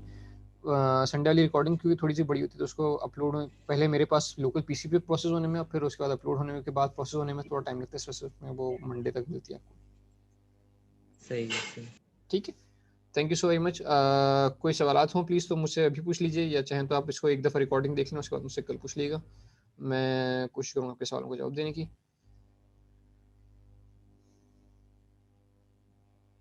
चलें जी, मेरा ख्याल है अभी तक कोई सवाल नहीं है फिलहाल। इसको एक दफ़ा देखेंगे तो सवाल आपके पास आने शुरू होंगे। आपने क्या करना है जनाब, आज आपने देखना है कि ये फंक्शनल कंपोनेंट्स कैसे यूज़ होते हैं और इसके क्या फ़ायदे हैं, क्या नुकसानात हैं, हुक्स क्या चीज़ें, थोड़ा सा इसको देख लीजिएगा तो फिर हम इंशाल्लाह कल आगे कंटिन्यू करते हैं। थैंक यू, अल्लाह हाफ़िज़।